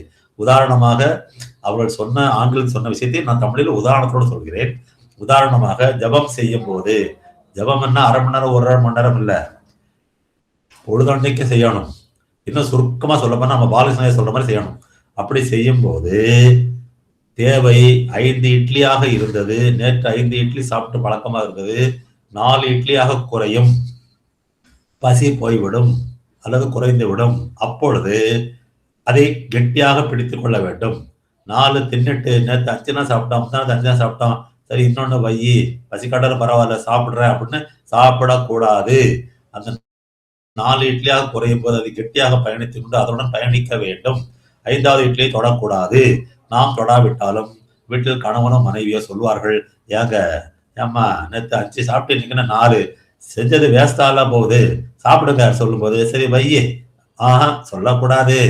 4க்கு வந்ததே பெரிய விஷயம், ஜபம் செய்து செய்து வந்திருக்கிறது என்று. எனவே 4 5 வீட்டார் சொன்னாலும் போதும். பசி போன பிறகு சாப்பிடும் இட்லி அடுத்தவனுடையது. பசி போன பிறகு சாப்பிடும் அடுத்த இட்லி என் ஜபத்தை நாசமாக்குவது. உலகில் உணவு வேண்டாம், குறைக்கதான் ஜீவசக்தியான வாயு என்ற அன்னம் எனக்கு சேரும் என்று நாசுக்காக, இது என்ன தத்துவம்லாம் சொல்ல வேண்டாம். இன்னைக்கு என்னவோ பசிக்கலாமா, அது பரவாயில்ல, நீ ரொம்ப டேஸ்டா தான் பண்ணியிருக்கிறீங்க, அது கணவன் பண்ணியிருந்தாலும் சரி மனைவி பண்ணியிருந்தாலும் சரி சொல்லி அதை நாசுக்காக, ஏன்னா அதோட ஆர்குமெண்ட்டுக்கு போகக்கூடாது, ஞானதான் சொல்லிட்டார் இல்லையா, அதனால. எனவே ஜபத்தால் உணவு குறையும் போது அதனுடன் பயணிக்க வேண்டும். You should travel with the situation, அதுதான் அந்த ஆங்கில வார்த்தை. தேவையற்ற வெளி வேலைகளையும் குறைத்து கொள்ள வேண்டும். நான் ஜிம் போறேன், அது போறேன், வெயிட் தூக்குறேன், அப்புறம் இது ஆபீஸ்ல போய் ஏகப்பட்ட வேலை செய்யறேன், அது ரொம்ப பேசுறேன், அதெல்லாம் தேவையற்ற வேலைகள் குறைத்துக் கொள்ள வேண்டும். ஜீவசக்தி விரயம் ஆகக்கூடாது. வெறும் பட்னி கடப்பது அல்ல, ஜபத்தை கூட்டுவது என்று அர்த்தம் எடுத்துக்கொள்ள வேண்டும். வெளி உணவுக்கு ஈக்குவல் சமம் செய்வதற்கு அளவில் ஜபத்தை கூட்டுவது என்று நாம் எடுத்துக்கொள்ள வேண்டும். வெறும் பட்னி கடப்பது என்று எடுத்துக்கொள்ளக் கூடாது. ஜபம் செய்து வயிற்றுக்கு ஓய்வு தர வேண்டும். அவர் சொன்ன வார்த்தை நான் சொல்கிறேன், லக்னம் பரம ஔஷதம். வயிற்றுக்கு லக்னம் என்றால் ஒரு விரதம் இருக்கு, சாப்பிடாமல் இருப்பது. எனவே இறைவனோடு சம்பந்தப்படுத்தி விழாக்களோடு சம்பந்தப்படுத்தி நமக்கு முன்னோர்கள் சொல்லி வைத்திருக்கிறார்கள். லக்கணம் பரம ஔஷதம், மருந்துகளிலேயே சிறந்த மருந்து. வயிற்றுக்கு ஒரு நாள் அல்லது ஒரு வேளை ஓய்வு கொடுப்பது, கஷ்டப்படாமல் ஓய்வு கொடுப்பது லக்கணம். விரதம் பரம ஔஷதம், மிகச்சிறந்த உணவு, மிகச்சிறந்த மருந்து என்றார். ரெஸ்ட், அதுக்கு சொன்னது எந்த அசௌகரியம் தான் rest is the best medicine. இது ரெண்டையும் தாண்டித்தான் நீங்கள் மருந்தை சிந்திக்க வேண்டும் என்று சொன்னார். எனவே ஜபம் செய்வது வயிற்றுக்கு ஓய்வு. நாம் சொல்கிறோம் ஒரு நாள் உணவை ஒழித்து விட்டால் சக்தி கிடைக்காது என்று. அப்படி அல்ல. ஒரு நாள் உணவை ஜீரணம் செய்வதற்கு எவ்வளவு சக்தி விரயமாகிறது. மத்தியானம் ஒரு நாள் உணவு சாப்பிடாவிட்டால் என்ன நன்மை? அந்த ஒரு நாள் காலை டிஃபன், மத்தியான உணவு எல்லாம் சாப்பிடுவதற்கு எவ்வளவு சக்தி விரயமாகிறது. அந்த சக்தி சேமிப்புதானே. அப்படி என்று அதை நினைக்க வேண்டும். அவர்கள் சொல்லும் புது புது புது அர்த்தங்கள் இப்படி இருக்கின்றன. அடுத்து அவர் சொன்ன குறிப்பிலிருந்து தெரிந்து கொண்டது, உணவிலே இதையெல்லாம் நான் சொல்ல முடியவில்லை, நேரத்தில் சுருக்கம் விட்டா 2 நாள் ஆகுனாங்க அதுக்கு. இந்த இருமலுடன் எப்படி பேசுவது? இப்போ சீக்கிரம் நிறைவு செய்கிறேன். உணவிலே அவர் சொன்ன விஷயம், முக்கியமான விஷயங்கிறது, தயவு செய்து கவனிங்க.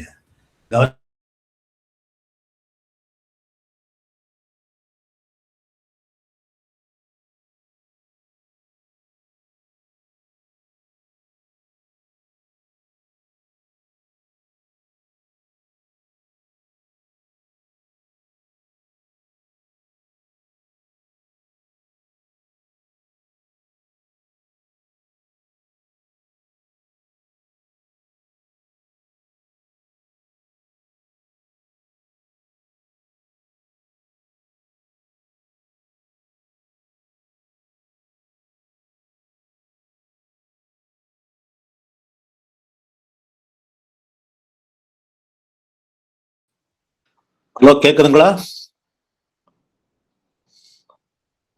இப்ப கேக்குது. ஒரு செகண்ட் விட்டு விட்டு இப்ப கேக்குது. இது நெட்டு கொஞ்சம் ப்ராப்ளம். ரொம்ப ரொம்ப முக்கியம் சொன்னேன் இல்லையா? அது கரண்ட்டுக்கு கொஞ்சம் கஷ்டமாயிடுச்சு போல் இருக்கு. சரி, பரவாயில்ல. நான் இன்னொரு இதுல இருந்து பேசிட்டு இருக்கேன். தொடர்ந்து பேசுகிறேன். ஒரு 5 நிமிஷத்துல முடிச்சிடுறேன். சரியா? ஓகேயா? கேக்குதுங்களா? ஹலோ, கேக்குதுங்களா? கேட்காட்டா உடனே கொஞ்சம் சொல்லிருங்க, ஏன்னா நெட் ப்ராப்ளம். சரி, ஓகே. இப்போ இங்க வந்தா உணவிலே அவர்கள் சொன்ன ஒரு கருத்தின் அடிப்படையில் சொல்கிறேன். உணவிலே வெஜிடேரியன், நான் வெஜிடேரியன் என்று எதுவும் கிடையாதாம். நம்ம சொல்றோம் சைவாழ் ஹோட்டல், அசைவாழ் ஹோட்டல், நான் வெஜிடேரியன், அவர் நான் வெஜிடேரியன் சொல்வார். அதெல்லாம் கிடையாது. வெஜிடேரியன் என்று சொல்லி சாப்பிடுபவர் எல்லாருமே, வெளி உணவை சாப்பிடுவர்கள் எல்லாருமே நான் வெஜிடேரியன் தான். எவ்வளவோ பாக்டீரியாக்களை சேர்த்துத்தான் சாப்பிடுகிறோம். மாம்பழத்து வண்டு, கத்தரிக்காயில் புழு, இட்லி மாவு ஃபெர்மெண்டேஷன் ஆகிறதே பாக்டீரியாக்கள். மரம் செடி கொடி விதைப்பதற்காக உழும்போது, விவசாயம் செய்யும் போது செத்து மடிந்து போய் செடிக்க உணவாகிற புழுப்பூச்சிகள், பறவைகள், இவையெல்லாம் கவனத்தில் கொண்டால் வாயு பட்சணம் தவிர உணவு உண்ணும் எல்லோரும் அசைவ உணவு உண்பவரே. நான் வெஜிடேரியன் என்று சொல்லி சாப்பிடும் எல்லோருமே நான் வெஜிடேரியன் தான் என்பதை உணர்ந்தால் நாம் வாயு பட்டணத்திற்கு போய்விடுவோம். நான் நான் செய்வான், ஒரு தப்பு பண்றதில்ல, அதெல்லாம் கிடையாது. ஒரு உயிரை கொன்றுதான் இன்னொரு உயிரை சாப்பிட வேண்டி இருக்கிறது. ஆடு மாடு கொல்லவில்லை என்பதற்காக உயிர் கொலை இல்லை என்று அர்த்தம் இல்லை. முளைக்கீரை இதை வேரோடு புடுங்கி அறுத்து தின்பது. காய்கறிகளிலும் உயிர் இருக்கிறது, அந்த உயிர் இருக்கிறது. எனவே மரங்களுக்கும் உணர்வு இருக்கிறது. கோழி வெட்டி வச்சா மறுநாள் கோழி வராது. ஆனா முருங்கை மரம் வெட்டி வச்சா அதுல இருந்து ஒரு மரம் வளரும், 4 நாள் கழிச்சு வச்சாலும். அந்த உயிரை சாப்பிடுகிறோம். எனவே முருங்கைக்காயையும் கொய்யா பழத்தை விதையோடு தின்று விட்டு எப்படி நீங்கள் நான் வெஜிடேரியன் இல்லை என்று சொல்கிறீர்கள்? நான் வெஜிடேரியனே என்றுதான் அதில் அர்த்தம் ஆகிறது. எனவே எப்பொழுது வாயு பட்சணம் என்ற நிலைக்கு நாம் செல்கிறோமோ அப்பொழுதுதான் பியோர் வெஜிடேரியன் என்று ஆகிறது. ரைட். இப்போ அதை எப்படி குறைப்பது? நம்ம இப்ப என்ன செய்வோம்? அசைவ உணவுல இருந்து பீட்ரூட் பாருங்க, ரத்தம். பீட்ரூட் நறுக்கி சமையல் செஞ்சுட்டு போனா ஆடு அறுத்த இடம் மாதிரி இருக்கும் அந்த இடம், சிவப்பா. அப்புறம் நிறத்தை வைத்து சொல்லுவதா, இல்லை செடி கொடிகளுக்கு உயிர் இல்லை என்று வாதிடுவதா? அவரிடம் நான் என்ன பேசுவது? எதை பேசினாலும் பதில் இருக்காது. தெய்வம் இல்லையா, நான் மனுஷன் இல்லையா? உபதேசம் வாங்கிட்டு இருக்கேனே 2 மணி நேரமா அவங்ககிட்ட இருந்து, என்ன பதில், என்ன கேட்பது அவர்கிட்ட? அப்போ அம்மா சரி, நான் இப்போ என்னை பெர்சனலா சொன்னேன். நான் முன்பு அசைவ உணவு தான் சாப்பிட்டுட்டு இருந்தேன். இப்போ அதுக்கப்புறம் ஆடி கேட்டு போனா ஏகப்பட்ட கவனிப்பு, அதனால சாப்பிட்டுட்டு இருந்தேன். கையில இருந்தா காசு பண்றேன், அவங்க தானே என்ன. அப்புறம் ஒரு வருஷமா சாப்பிடாம இருந்து 1 வருஷம் கழிச்சு தான் இந்த வித்தைக்கே வந்தேன். அதுக்கு முன்னால் 1 வருடமாக சாப்பிடாம இருந்துட்டேன். எனக்கே உள்ளுணர்வு சொல்லிச்சு, சாப்பிடல. அப்புறம் இப்ப சைவம் தான் சாப்பிடுறேன். ஆனா நீங்க சொல்ற மாதிரி இல்லையே. நீங்க சொல்ற மாதிரி பார்த்தா நான் நான் வெஜிடேரியனா தானே இருக்கேன். அப்ப என்ன செய்வது? இதை எப்படி குறைப்பது? என்ன மாதிரி செய்வது என்னும்போது அவர்கள் ஒரு குறிப்பு தந்தார்கள். அந்த குறிப்பிலிருந்து நான் புரிந்து கொண்டது என்னவென்றால், நான் அவங்களுக்கு அசைவ உணவு சொல்ல முடியாது இல்லையா, சொல்லல. அதனால நான் இங்க சொல்றேன், வழக்கத்துக்கு சொல்றேன். அதனால குறிப்பிலிருந்து நான் தெரிந்து கொண்டது என்னவென்றால், வெஜிடேரியன் என்று நாம் நினைக்கும் இந்த வெஜிடேரியன் இப்போது இருக்கிறோம், இதிலிருந்து ஃப்ரூட்டேரியன் ஆக வேண்டும். அந்த உடம்பை பசியெல்லாம் காப்பாற்றிக் கொள்ளலாம். அந்த ஃப்ரூட்டேரியனுக்கு உடம்பை பழக்கப்படுத்தி விட்டால் நட்டேரியன் நிலைமைக்கு செல்லலாம். அப்போது இந்த உடம்பு கொஞ்சம் கொஞ்சம் கொஞ்சம் கொஞ்சமாக பழக்கம் பண்ணுகிறோம். எனவே அது ஒண்ணு சண்டை போடாது. ஒரே ராத்திரி சொன்னாதான் அந்த உடம்பு என்ற வீடும் சண்டை போடும், வீட்டுக்காரையும் சண்டை போடுவான். அதனால 2ம் வேணாம், சமாதானமே வாழ்ந்துட்டு போவோம். எனவே வெஜிடேரியன்ல இருந்து ஃப்ரூட்டேரியன், ஃப்ரூட்டில் இருந்து நட்டேரியன், நட்டேரியில் இருந்து வாயு பட்சணம். இது கூடவே தொடர் ஜபம் இருக்கணும். வெறுமனே எல்லா வேலையும் செஞ்சுட்டு இதெல்லாம் செஞ்சுட்டு தான் வியாதி வந்துடும். அதாவது இதிலிருந்து நம்ம தொடர் ஜபம் இருந்து கொண்டு இருக்க வேண்டும் என்பது முக்கியம். அது underline. Without telling it is understood. எனவே வெஜிடேரியன் என்றால் என்ன?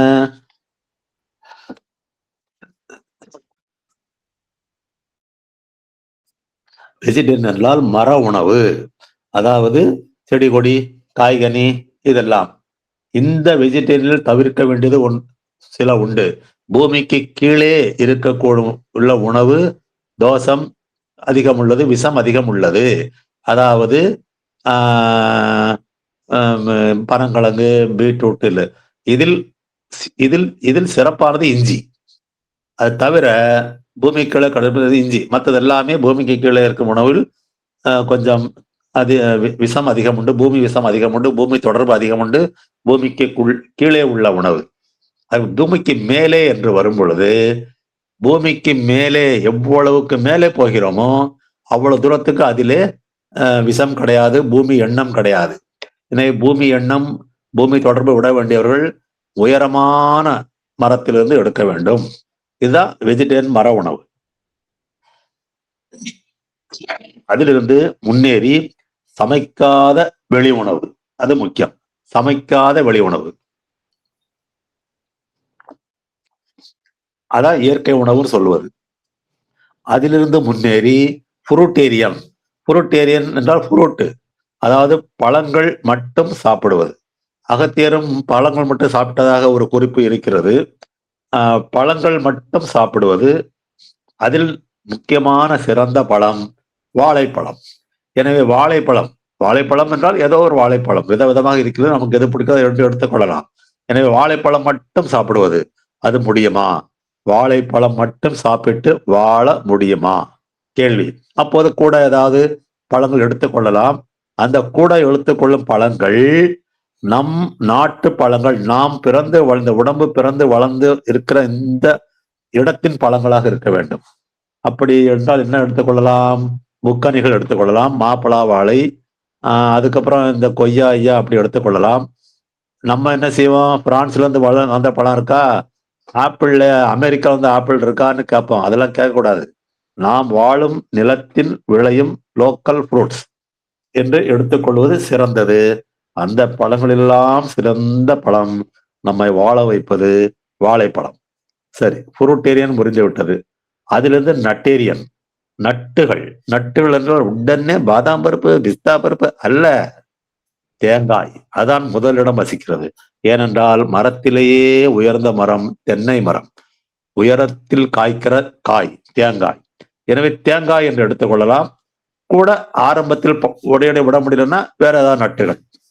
எனவே வெஜிடேரியன், அதிலிருந்து முன்னேறி ஃப்ரூட், முதலில் அசைவ உணவு, அதிலிருந்து முன்னேறி வெஜிடேரியன் ஆகியிருக்கிறோம். நாம் எல்லாரும் வெஜிடேரியன் தான், அதில் சந்தேகம் இல்லை. ஸ்டெப் பை ஸ்டெப் சொல்வதற்காக அதை சொல்லுகிறேன்.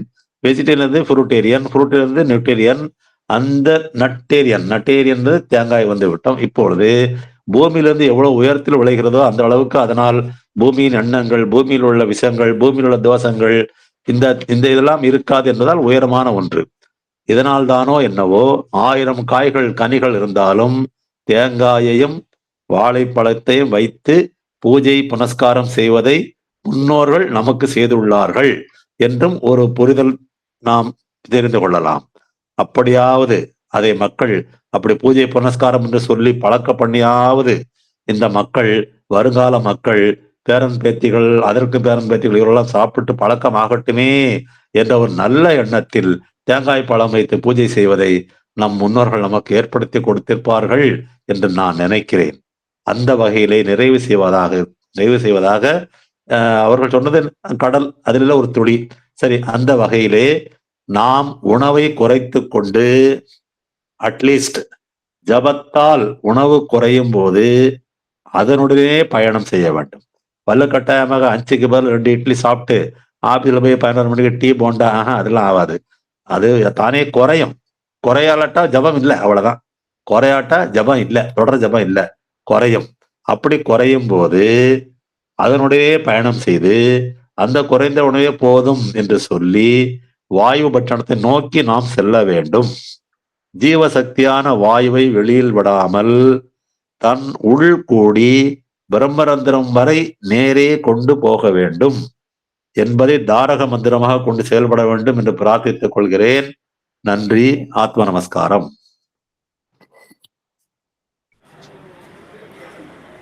அனைவருக்கும் ஆத்ம நமஸ்காரங்கய்யா. நாம் இன்னைக்கு பார்த்த விஷயங்கள் என்ன அப்படின்னா, அன்னம் அப்படிங்கிற ஒரு சப்ஜெக்ட் தான் இது. 13வது அத்தியாயத்தில்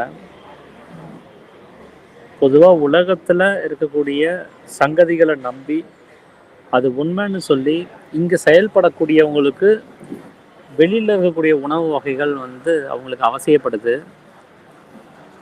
ஆனால் உணவு உண்றதுனாலேயே நாம் உயிர் பிழைச்சிட்டு இருக்கிறதா ஒரு நம்பிக்கையும் அங்கே நிலவுது. அப்படி பார்த்தா இங்கே யாரும் செத்து போயிருக்கிறதுக்கு வாய்ப்பு கிடையாது. ஏன்னா எல்லாருமே சாப்பிட்டுக்கிட்டே தான் இருக்கிறோம், எல்லாருமே சம்பாதிக்கிறோம், அதை உணவாக மாற்றமடைய செய்கிறோம், அதை சாப்பிடவும் செய்கிறோம்.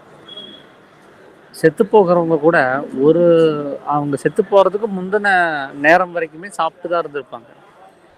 அதனால தான் சாமி ஒரு கேள்வி கேட்குறாரு, அவங்க சாப்பிட்ட உணவு ஏன் அவங்கள பாதுகாக்கலை?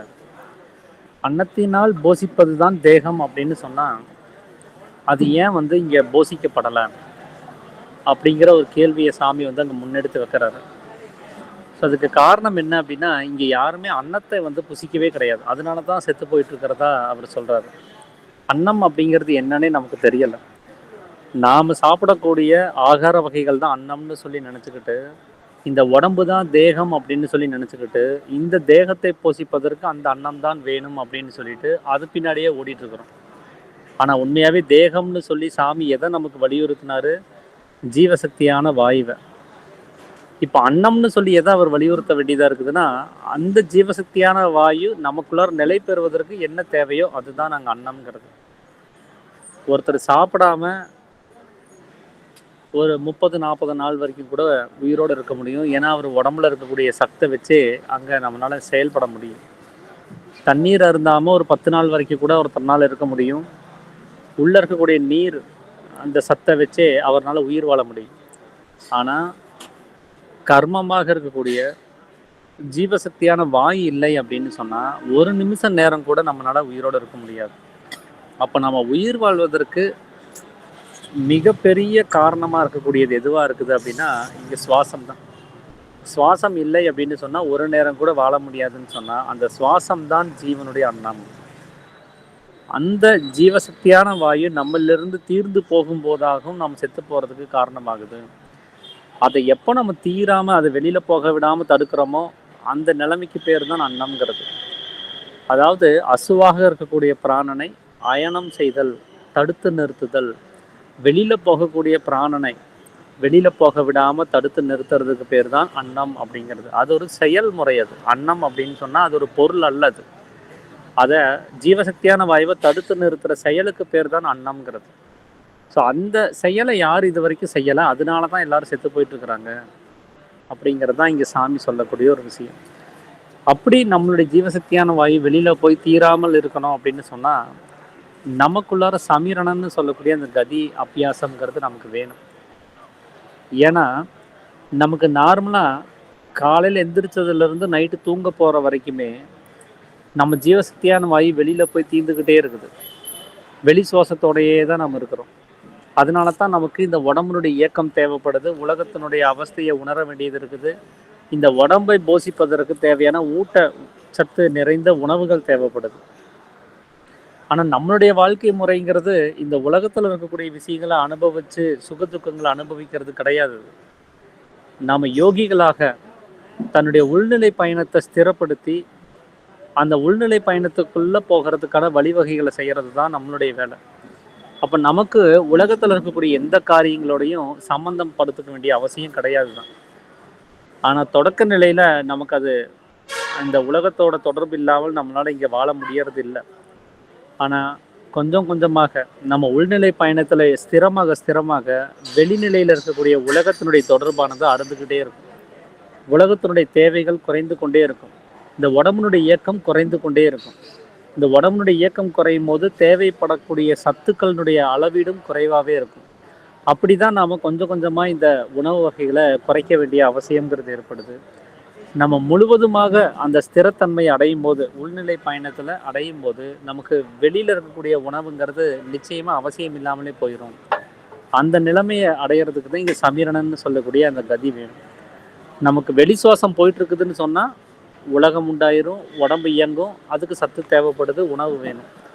ஆனால் நமக்கு வெளி சுவாசம் போகாமல் உள்நிலை சுவாசத்தையே பழக்கப்படுத்திட்டோன்னு சொன்னால் நமக்கு அந்த உணவுங்கிறது தேவையில்லை, உடம்பு இயக்கம் தேவையில்லை, உலகம்ங்கிற அவஸ்தையும் தேவையில்லை.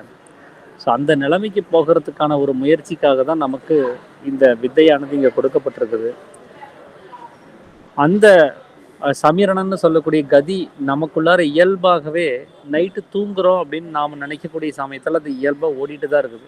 அந்த நேரத்தில் பாருங்கள், நம்ம எந்த ஒரு உணவையும் எடுத்துக்கிறது இல்லை. ஒரு 8 மணி நேரம் நல்லா தூங்குறோம்.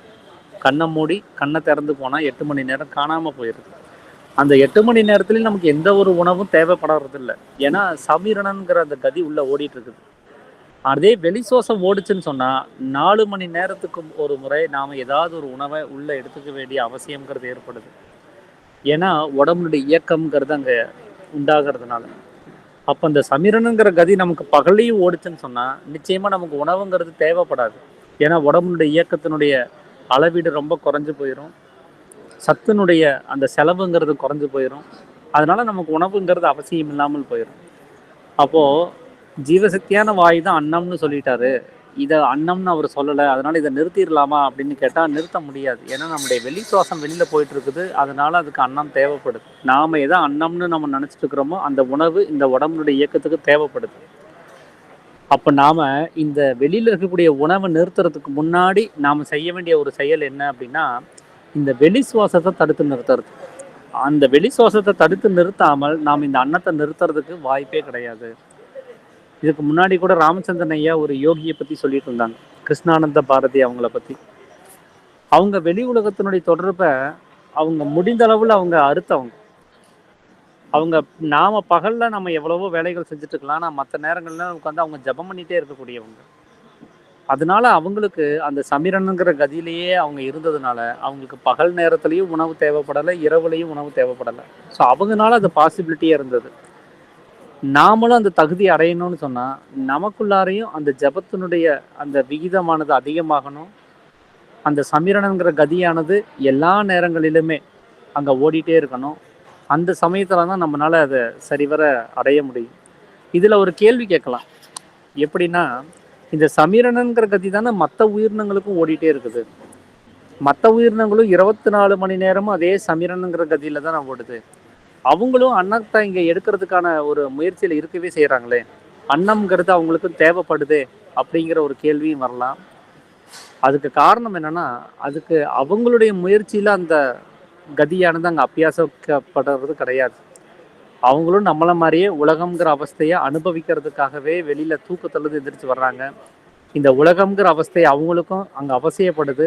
அதனால அவங்களுக்கு உடம்புனுடைய அந்த இயக்கம்ங்கிறது நடக்குது. அதனால அவங்களுக்கும் உணவுங்கிறது தேவைங்கிறது இருக்கவே செய்யுது. ஸோ இந்த உலகம்ங்கிற அவஸ்தையை நம்ம நிவர்த்தி பண்ணாத வரைக்கும் நமக்கு இந்த உணவுல இருந்து விடுதலை ஆகிறதுங்கிறது சாத்தியமில்லாத ஒரு விஷயம் தான். ஸோ அதுக்கு நாம சரியா ப்ரிப்பேர் ஆகணும் அப்படின்னு சொன்னா, நமக்கு கொடுத்துருக்கக்கூடிய அந்த கதியை சாமி சொன்ன ஃபார்முலால மேலும் கீழும் சரியாக அபியாசம் செஞ்சு அந்த உள்நிலை சுவாசத்தை என்னைக்கு கொண்டு வர்றோமோ அப்போ நமக்கு அன்னம்ங்கிறது தேவைப்படாது. நான் சந்திச்ச ஒரு யோகியில நம்ம ராமசாமி ஐயா இருப்பார் ஒண்டிப்புதூர்ல. அவரு ஒரே ஒரு நேரம் மட்டும் கஞ்சி குடிச்சுக்கிட்டு மீதி நேரம் எல்லாம் ஜபத்திலே இருப்பார். அந்த ஒரே ஒரு டம்ளர் கஞ்சி குடிக்கிறதுக்கு அவர் 3 கிலோமீட்டர் நடந்து போகணும். போய் அவங்க அண்ணன் பையனுடைய வீட்டில் போய் ஒரு டம்ளர் கஞ்சியை குடிச்சிட்டு திரும்பி ரிட்டன் அவர் வீட்டுக்கு வரணும். நான் அவரை சந்திக்கும் போது கேட்டேன், இதுதான் உங்களுடைய உணவுன்னு சொன்னா, நீங்க 3 கிலோமீட்டர் நடந்து போயிட்டு கஞ்சியை குடிச்சிட்டு திரும்பி 3 கிலோமீட்டர் நடந்து வர்றீங்க. இந்த 6 கிலோமீட்டர் நடக்கிறதுலே அந்த கஞ்சிக்கான சத்து தீர்ந்து போயிருதே.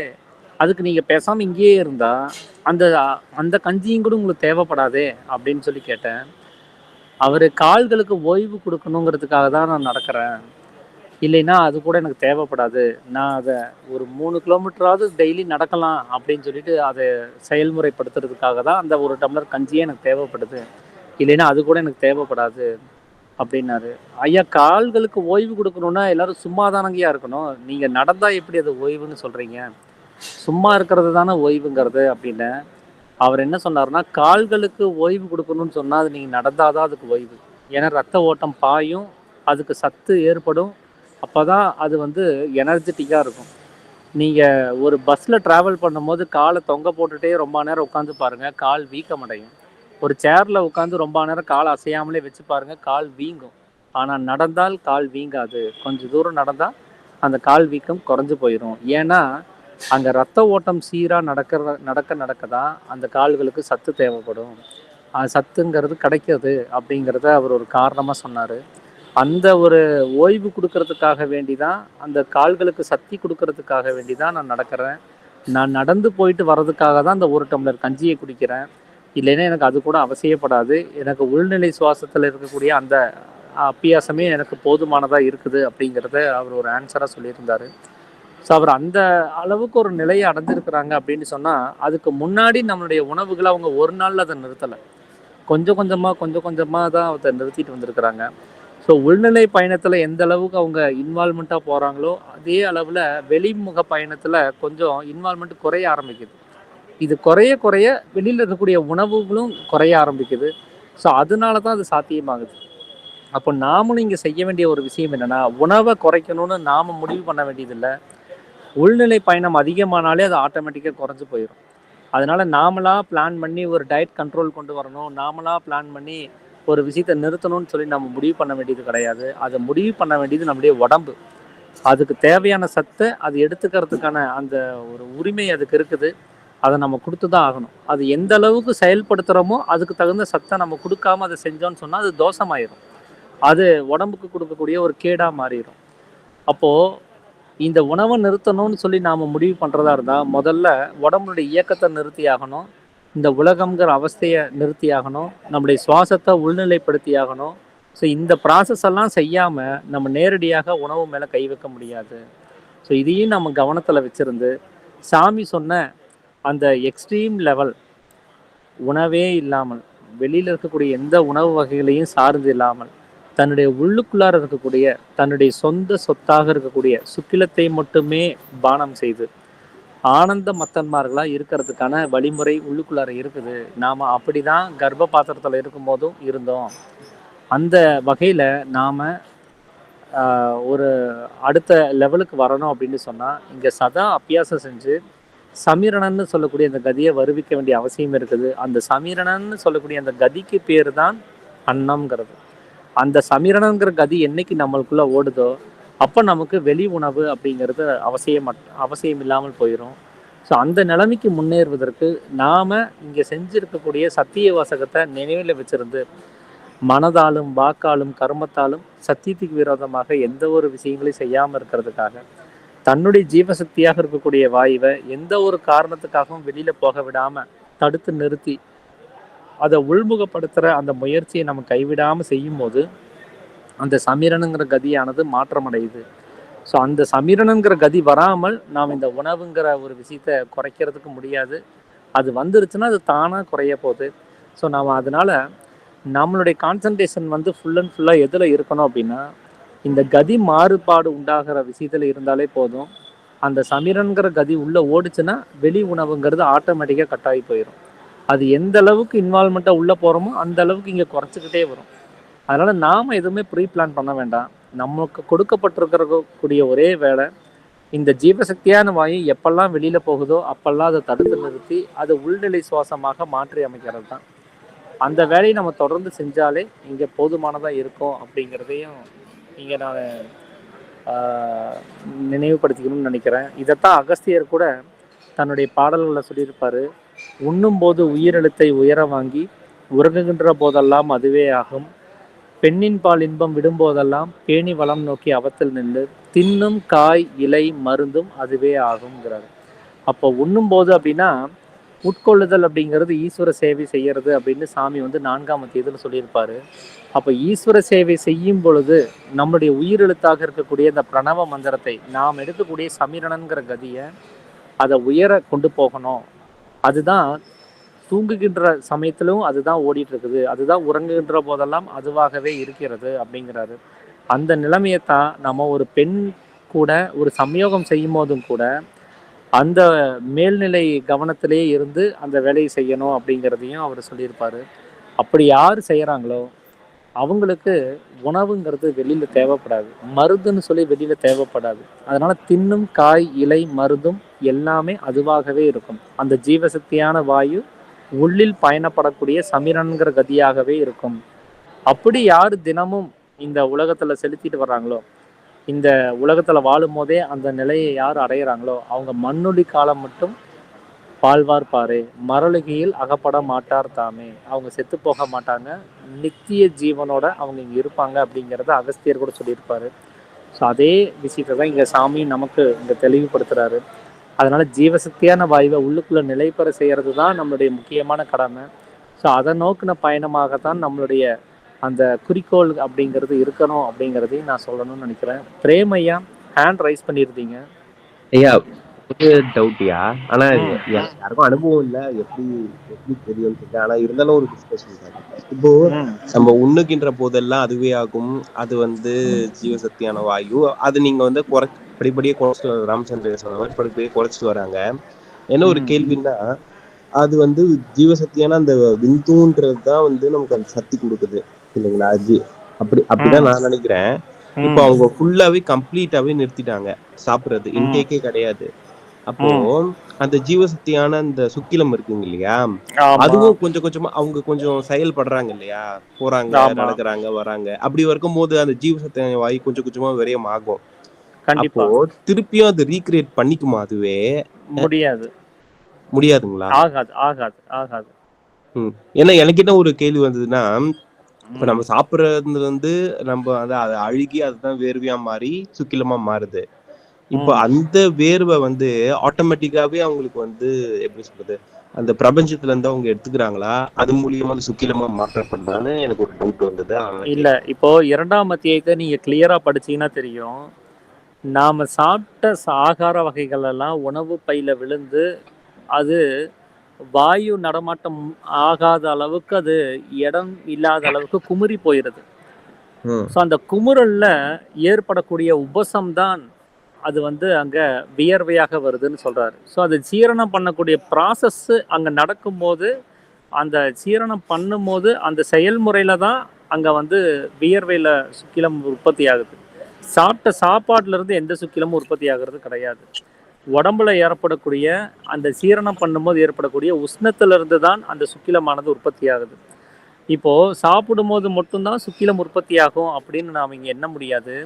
நம்ம உடம்புல எந்த வகையில நீங்க உஷ்ணத்தை ஏற்படுத்தினாலும் அதுல சுக்கிலம்ங்கிறது உற்பத்தி ஆகும். யோகிகளுக்கு அவங்க அபியாசம் செய்யும் போதே அவங்க உடம்பு உஷ்ணமாகும். அந்த உஷ்ணத்துலயும் சுக்கிலம் உற்பத்தி ஆகவே செய்யும்.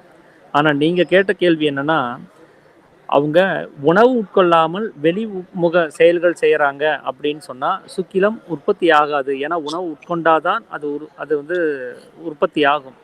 அவங்க யோகிகளாக இருந்து தன்னுடைய உடம்ப வந்து சுத்த உஷ்ணமாக அவங்க பண்ணல. அதனால அதுலயும் உற்பத்தி ஆகாம போச்சு, உணவு வகையிலையும் உற்பத்தி ஆகாம போச்சு. ஆனா இருக்கிற சுக்கிலமான மட்டும் இங்க பார்க்கறதுக்கும் கேட்கறதுக்கும் அறிகிறதுக்கும் செலவாய் தீர்ந்துகிட்டே இருக்குது. அப்போ அவங்களும் செத்துதான் போவாங்க. இங்க சாமி சொல்லக்கூடிய ஒரு விஷயம் என்ன அப்படின்னா, நீங்க உங்க சுக்கிலத்தை உள்ளுக்குள்ள நிலைபெற செய்யணும்னு சொன்னா வெளி விவகாரங்களை விட வேண்டிய அவசியம் இருக்குது. வெளியில எந்த ஒரு செயல்பாடுகளையும் செய்யக்கூடாது. தன்னுடைய ஜீவசக்தியான வாயுவை உள்நிலைப்படுத்தணும்னு சொன்னா நமக்கு வெளிங்கிற அவசியமே கிடையாது. அந்த அவஸ்தையே உண்டாகாது. ஏன்னா நம்ம உள்முக பயணத்துல இருப்போம். சமிரன்கிற கதி உள்ள ஓடுச்சுன்னா நமக்கு வெளிங்கிற அவசியம் கிடையாது. அப்போ உலகம்ங்கிற அவஸ்தையோ உடம்புங்கிற அவஸ்தையோ அதனோட இயக்கமோ எதுவுமே அங்க தேவைப்படாத ஒரு நிலைமைங்கிறது ஏற்பட்டுரும். அப்போ அந்த கதி உள்ளில் ஓடும்போது மட்டும் இருக்கிற சுக்கிலத்தை அதை அப்படியே பாதுகாக்கிற வேலையை தான் செய்யும். இருக்கிறத செலவு பண்ணாமல் தடுக்கிற அந்த வேலையை மட்டும்தான் அது செய்யும்.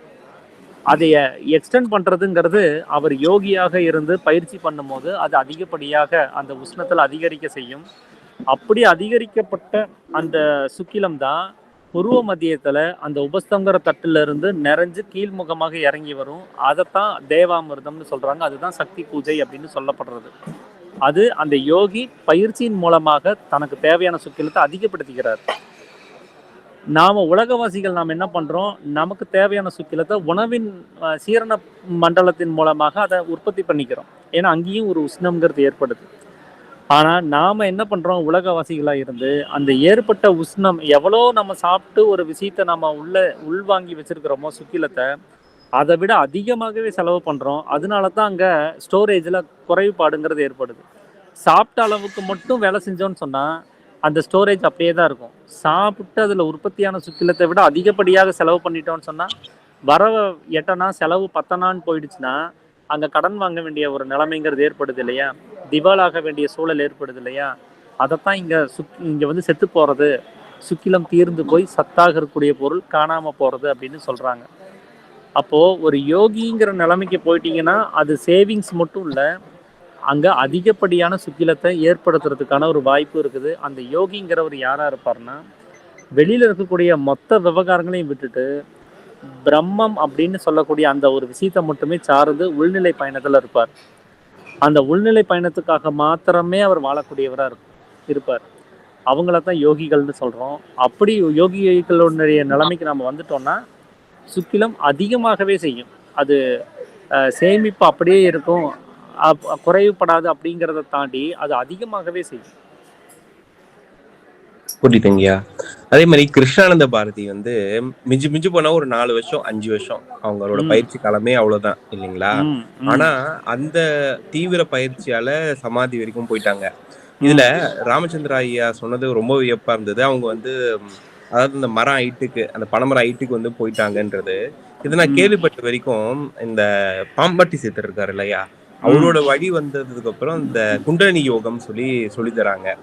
அது வந்து இதுக்கான பயிற்சி தான். அந்த குண்டலினியை இட வச்சு அதன் மூலியமா வந்து உயரத்துக்கு தான் அந்த அதாவது வந்து சுக்கில பிரவாகம் பண்ணி உயர் தூக்கத்துக்கு தான் பயிற்சி கொடுக்குறாங்க. ஆனா அப்பா வந்து இது ஒரே பயிற்சி தான் கொடுத்துருக்காரு. அதுல நிறைய பயிற்சி இருக்கு, குதிக்கிற மாதிரி கத்துறா மாதிரி நிறைய பயிற்சி இருக்கும், நான் பார்த்திருக்கேன்.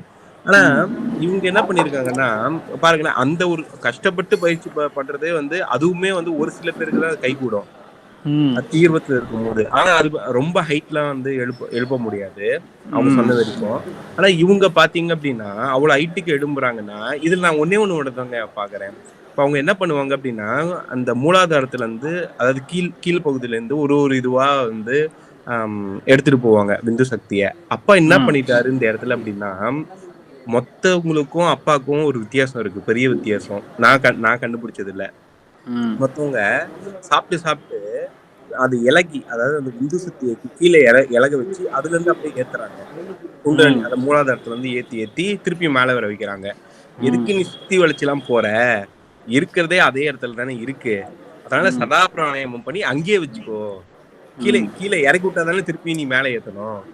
அதனாலதான் நான் என்ன நினைக்கிறேன்னா, ஒரு 12 வருஷம் அந்த மாதிரி ஒரு காலம்லாம் எடுக்காம குறுகிய காலமாவே எவ்வளவு பயிற்சி தீவிரப்படுத்த முடியுதோ அவ்வளவு சீக்கிரம் வந்து அந்த இலக்கை போய் அடைஞ்சிட முடியுதுன்னு நான் நினைக்கிறேன். ஓகே, இப்போ எனக்கு நீங்க சொன்ன இந்த ஸ்டேட்மெண்ட்ல எனக்கு ஒரு சில சந்தேகங்கள் இருக்குது, அதை நான் கொஞ்சம் கேட்கறேன். குண்டலினி அப்படின்னு சொல்லி நீங்க எதை குறிப்பிடுறீங்க? ஐயா, ஜீவசக்தியான வாயு தான் ஐயா, எனக்கு தெரியும். ஆமா ஆமா, ஓகே. ஜீவசக்தியான வாயு எங்க இருந்து இப்ப மேல எடுத்துட்டு போறோம்? ஆக்சுவலா வந்து புருவ மத்தியில தான் அந்த ஜீவசக்தியான வாயு இருக்கு. அது இலகி கீழே வந்து சுக்கிலமா போயிடுது. அதான் ஜோதி விந்து நாதம் சுக்கிலம் சொல்லுவாங்க சித்தர்கள் மரபுல. அந்த சுக்கிலம் தான் திருப்பியும் அதை கன்வெர்ட் பண்றாங்க, கஷ்டப்பட்டு திருப்பியும் உஷ்ணம் கொடுத்து அதுக்கு ஒரு உணர்வு கொடுத்து. நம்ம வந்து அந்த லிக்விடா மேல ஏற்ற முடியாது, அதை திருப்பியும் கன்வெர்ட் பண்ணி ஆவியா மாத்தி, எப்படி ஜீரணமாகி வேர்வையா மாதோ அந்த மாதிரி அது வேர்வையா மாத்தி திருப்பியும் சுழுமுனை வழியா தூக்கி மேலே ஏற்றி போய் வைக்கிறாங்க. அந்த ஒரு நிலைமைய அப்பா வந்து என்ன பண்றாரு அப்படின்னா அப்படியே மாத்திட்டாரு. சதா பிராணாயாமம் பண்ணு, கீழே இறக்க விடாத, மேலேயே கட்டி நிறுத்திடு, அப்படியே முடிச்சுக்கோ அப்படின்னு சொல்லிட்டு. இப்போ உங்க ஸ்டேட்மெண்ட்டை பொறுத்த வரைக்கும் சுக்கிலம் அப்படிங்கிறது கீழே இருக்குது, அந்த கீழே இருக்கக்கூடிய சுக்கிலத்தை அப்படியே மேல எடுத்துட்டு போக முடியாது, அதனால வாயுவாக கன்வெர்ட் பண்ணி மேல எடுத்துட்டு போறாங்க அப்படின்னு சொல்றீங்க. என்னோட புரிதல் படி சுக்கிலம்ன்றது வந்து இலகி கீழே, அதாவது நேத்தோ வந்து சுப்பிரமணியம் சொன்ன மாதிரிதான், அது வந்து லிக்விட் ஸ்டேஜ்ல இருந்தது அப்படின்னா கீழே இறங்கி வந்துடும். அத திருப்பியும் மேல எடுத்துட்டு போறதுதான் அவங்களோட அந்த யோக முறை. அதுதான் கேக்குறேன். இப்போ கீழே இறங்குன சுக்கிலத்தை தான் நம்ம மேல எடுத்துட்டு போறோம் அப்படிங்கறத நீங்க உங்களோட ஸ்டேட்மெண்ட்ல சொல்றீங்க. ஆனா சாமி என்ன சொல்றாருன்னா, சம்யோகம் நடக்கிற அந்த விவரத்தை பத்தி பேசும்போது, ஒரு முன்னமே ஒரு ஸ்திரீயை கண்டு மோகித்தாலோ, இல்ல ஒரு வியாதினால உடம்பு களைப்படைந்தாலோ, இல்ல ஏதாவது ஒரு வேலைகள் செஞ்சு அதன் மூலமாக உடம்புல ஒரு களைப்பு உண்டாச்சு அப்படின்னாலோ, அப்போ நம்மளுடைய சுக்கிலமானது நம்மளால கவனிக்க முடியாது, அது எங்கிருந்து இறங்கி வருது அப்படிங்கிறது நமக்கு தெரியாது. ஆனா இந்த கண்டிஷன்லாம் எதுவும் இல்லை, நம்ம ஆரோக்கியமா இருக்கிறோம், சரியான ஒரு சுத்த சிந்தனையில இருக்கிறோம் அப்படிங்கிற சந்தர்ப்ப சூழ்நிலையில நம்மளுடைய சம்யோகம்னு சொல்லக்கூடிய அந்த ஒரே ஒரு செயல்முறையில மட்டும் பகிரந்தமாக நம்மளுடைய முழு முயற்சியில ஒரு சம்யோகத்தை ஈடுபடுறோம் அப்படின்னு சொன்னா, அந்த புருவ மத்தியத்தில் இருக்கக்கூடிய சுக்கிலம் கீழ்முகமாக இறங்கி வரதை நம்மளால உணர முடியும். அங்க கண்களுக்கு நடுக்கமும், அதாவது தலைகளுக்கு நடுக்கமும் கண்கள் மேல் நோக்கி போகிறதையும் கவனிக்க முடியும்னு சொல்றாரு. அப்போ சம்யோக சமயத்துல மாத்திரமே தான் சுக்கிலம் மேலிருந்து கீழே இறங்கி வருதே தவிர, அதனுடைய ஸ்தானம்ங்கிறது புருவ மத்தியம் தான் அப்படிங்கிறத சாமி வந்து 4ஆம் அத்தியாயத்துல அதை பத்தின விளக்கம் கொடுத்திருப்பாரு, சிருஷ்டிகள் பத்தின விவரம் வரும்போது. ஆமாங்கய்யா. அப்போ சம்யோகம் நடக்கும்போது அந்த ஜீவன்கிறது ஏற்கனவே புருவமத்தியத்துல இருக்குது, மனசுதான் கீழ்முகமாய இறங்கி வந்திருக்குது. அந்த மனம் என்ன பண்ணுதுன்னா, சமீரணன்னு சொல்லக்கூடிய கதியை வச்சுக்கிட்டு உள்ளுக்குள்ளாரையே மேலும் கீழும் கதாகதம் செஞ்சு, அது அந்த ஜீவனை போய் தொடுகிற சமயத்துல ஒரு கண்ணமிக்கிற நேரத்துல மட்டும் ஏற்படக்கூடிய சுகத்தை அனுபவிச்சுக்கிட்டு திரும்பி வரும்போது மேல இருக்கக்கூடிய சுக்கிலத்தையும் சேர்த்து எடுத்துட்டு வந்துருது அப்படிங்கிறத 22ஆம் அத்தியாயத்துல சாமி சொல்றாரு. சரி, என்னோட புரிதல் படி இது படி எப்ப மனம் வெளிப்படுதோ அப்பவே சுக்கிலம் வந்து இழக்க ஆரம்பிக்குதுன்னு தானே நான். சுக்கிலம்ங்கிறது நீங்க சொல்றது அது வாயு ரூபமாக மாற்றம் அடைஞ்சிருச்சுன்னா அதுக்கு வேற பேரு. சுக்கிலம்ங்கிறதே அது லிக்விட் ஃபார்ம். அது அந்த லிக்விட் ஃபார்ம்ல இருக்கக்கூடிய அந்த தன்மையை தான் நம்ம சுக்கிலம்னு பேர் வச்சு அழைக்கணும். அது மனமாக மாற்றம் அடைஞ்சிருச்சு, அது எண்ணங்களாக மாற்றம் அடைஞ்சிருச்சுன்னா அது சுக்கிலம்னு சொல்லக்கூடாது.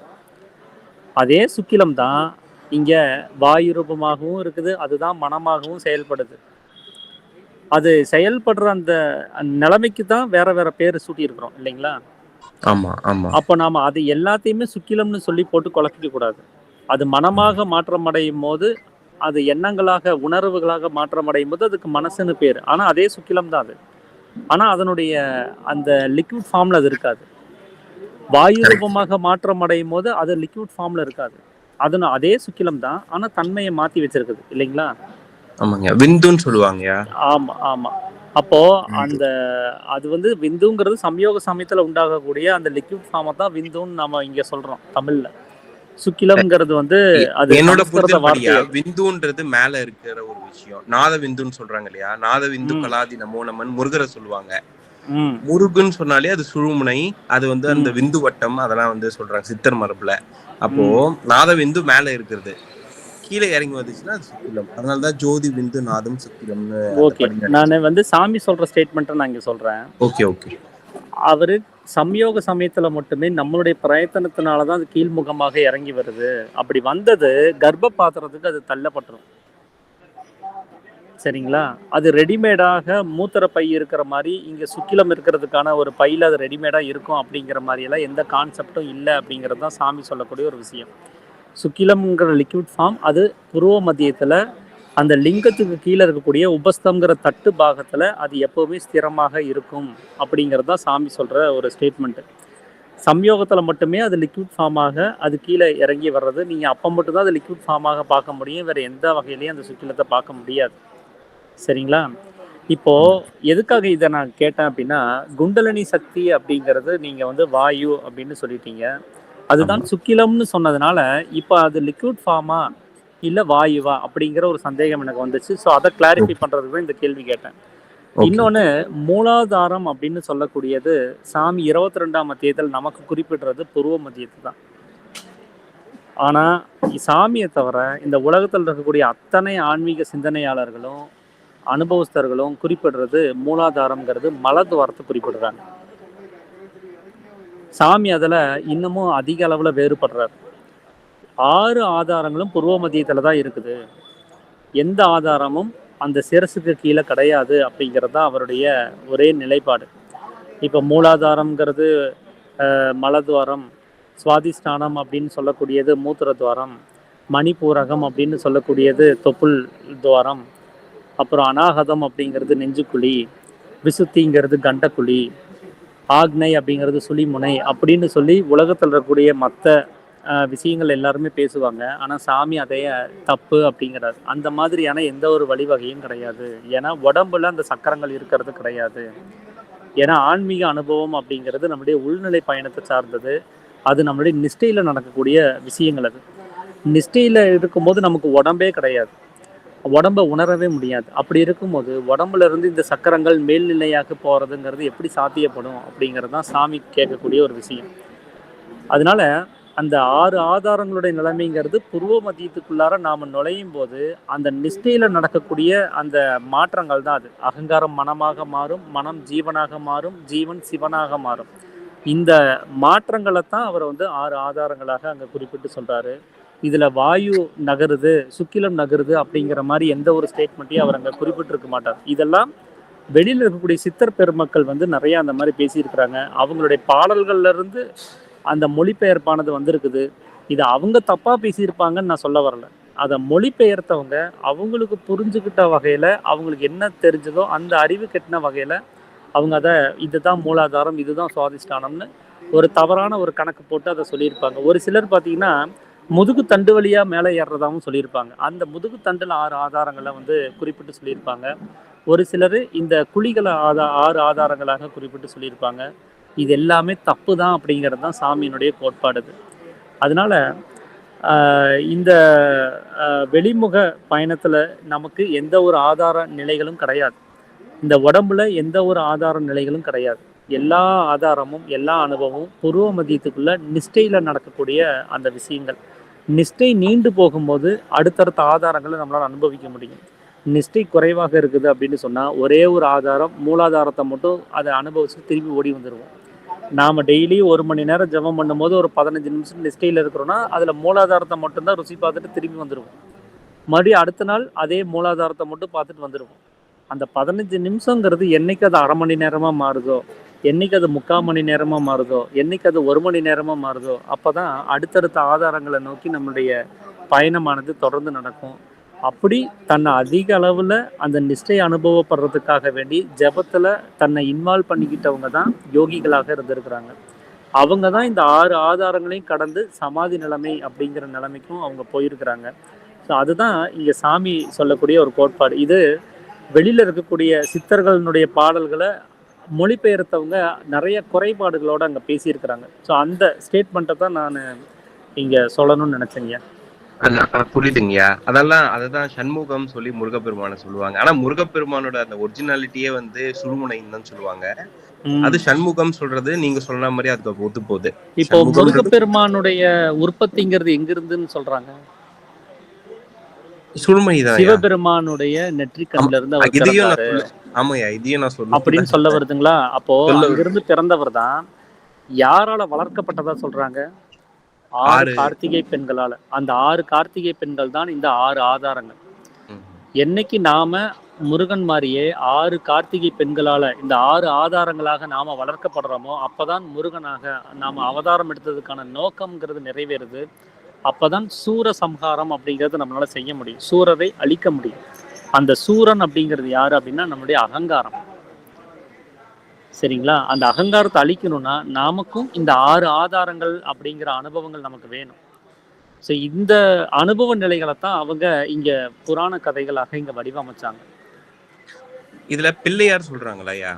ஆமா, முருகர் பிள்ளையாருன்னு சொல்றாங்க. பிள்ளையார் அண்ணன் அது இதுன்னா சொல்றாங்க. அப்ப நான் என்ன நினைக்கிறேன்னா, இப்ப பிள்ளையாருன்றது அந்த உள்நாக்கு ஒண்ணு இருக்குல்லையா? உள்நாக்கு அதுவும் பாத்தீங்கன்னா தும்பிக்கையோட வடிவம் மாதிரிதான் இருக்கும். அதுதான் நான் நினைக்கிறேன். அது வந்து சக்திக்கான இடம். ஏன்னா அங்க இருந்துதான் நம்ம உயர் எழுப்புறோம். உயர் எழுப்பு சூழ்நிலை நோக்கி தள்ளுறோம். அப்போ எங்க ஆரம்பிக்கிறோமோ அது அண்ணன், எங்க முடிக்கிறோமோ தம்பின்னு சொல்லி உலகத்துல சொல்லி வச்சிருக்காங்க. நானு அந்த யானை முகத்தை கவனிச்சா எனக்கு என்ன ஞாபகம் வரும்னா, அவருக்கு நீளமான மூக்கு இருக்குது இல்லையா? தும்பிக்கைன்னு நம்ம சொல்றோம். ஆமா ஆமா ஆமா. அப்ப அவருடைய சுவாசம் எப்படி இருக்கும்? ஷார்ட்டா இருக்குமா நீளமா இருக்குமா? நீளமா தான் இருக்கணும். அப்ப நீளமான சுவாசத்தை உடையவன் அவனே கணங்களுக்கு அதிபதியாக இருக்க முடியும். அவனே கணபதியாக இருக்க முடியும். அப்ப நம்முடைய சுவாசத்தை குறிப்பதற்காக அவங்க நீளமான மூக்குடைய எந்த மிருகமோ அதனுடைய தலையை பொருத்தி நமக்கு ஒரு அடையாளத்தை சொல்லியிருக்கிறாங்க அப்படிங்கிறத நான் அந்த வடிவத்தை பார்க்கும்போது நான் புரிஞ்சுக்கிறேன். நம்முடைய சுவாசம் நீளமாகும் போது நாம கணபதியாக மாற்றம் அடைகிறோம் அப்படின்னு.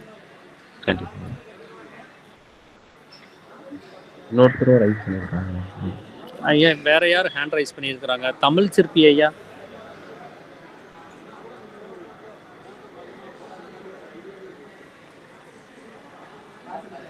தமிழ் சிற்பி ஐயா.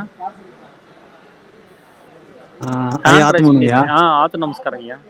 ஐயா இப்போ பொதுவா வந்து 45 நிமிஷம் வந்து ஜபமும் 4 மணி நேரம் வந்து நிஷ்டை சொல்றோம். அப்படிதான் பண்றாங்க.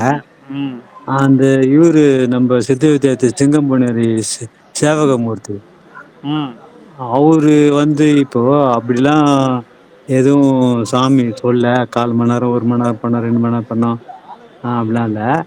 அவரு ஒரு இது சொல்லியிருந்தாரு.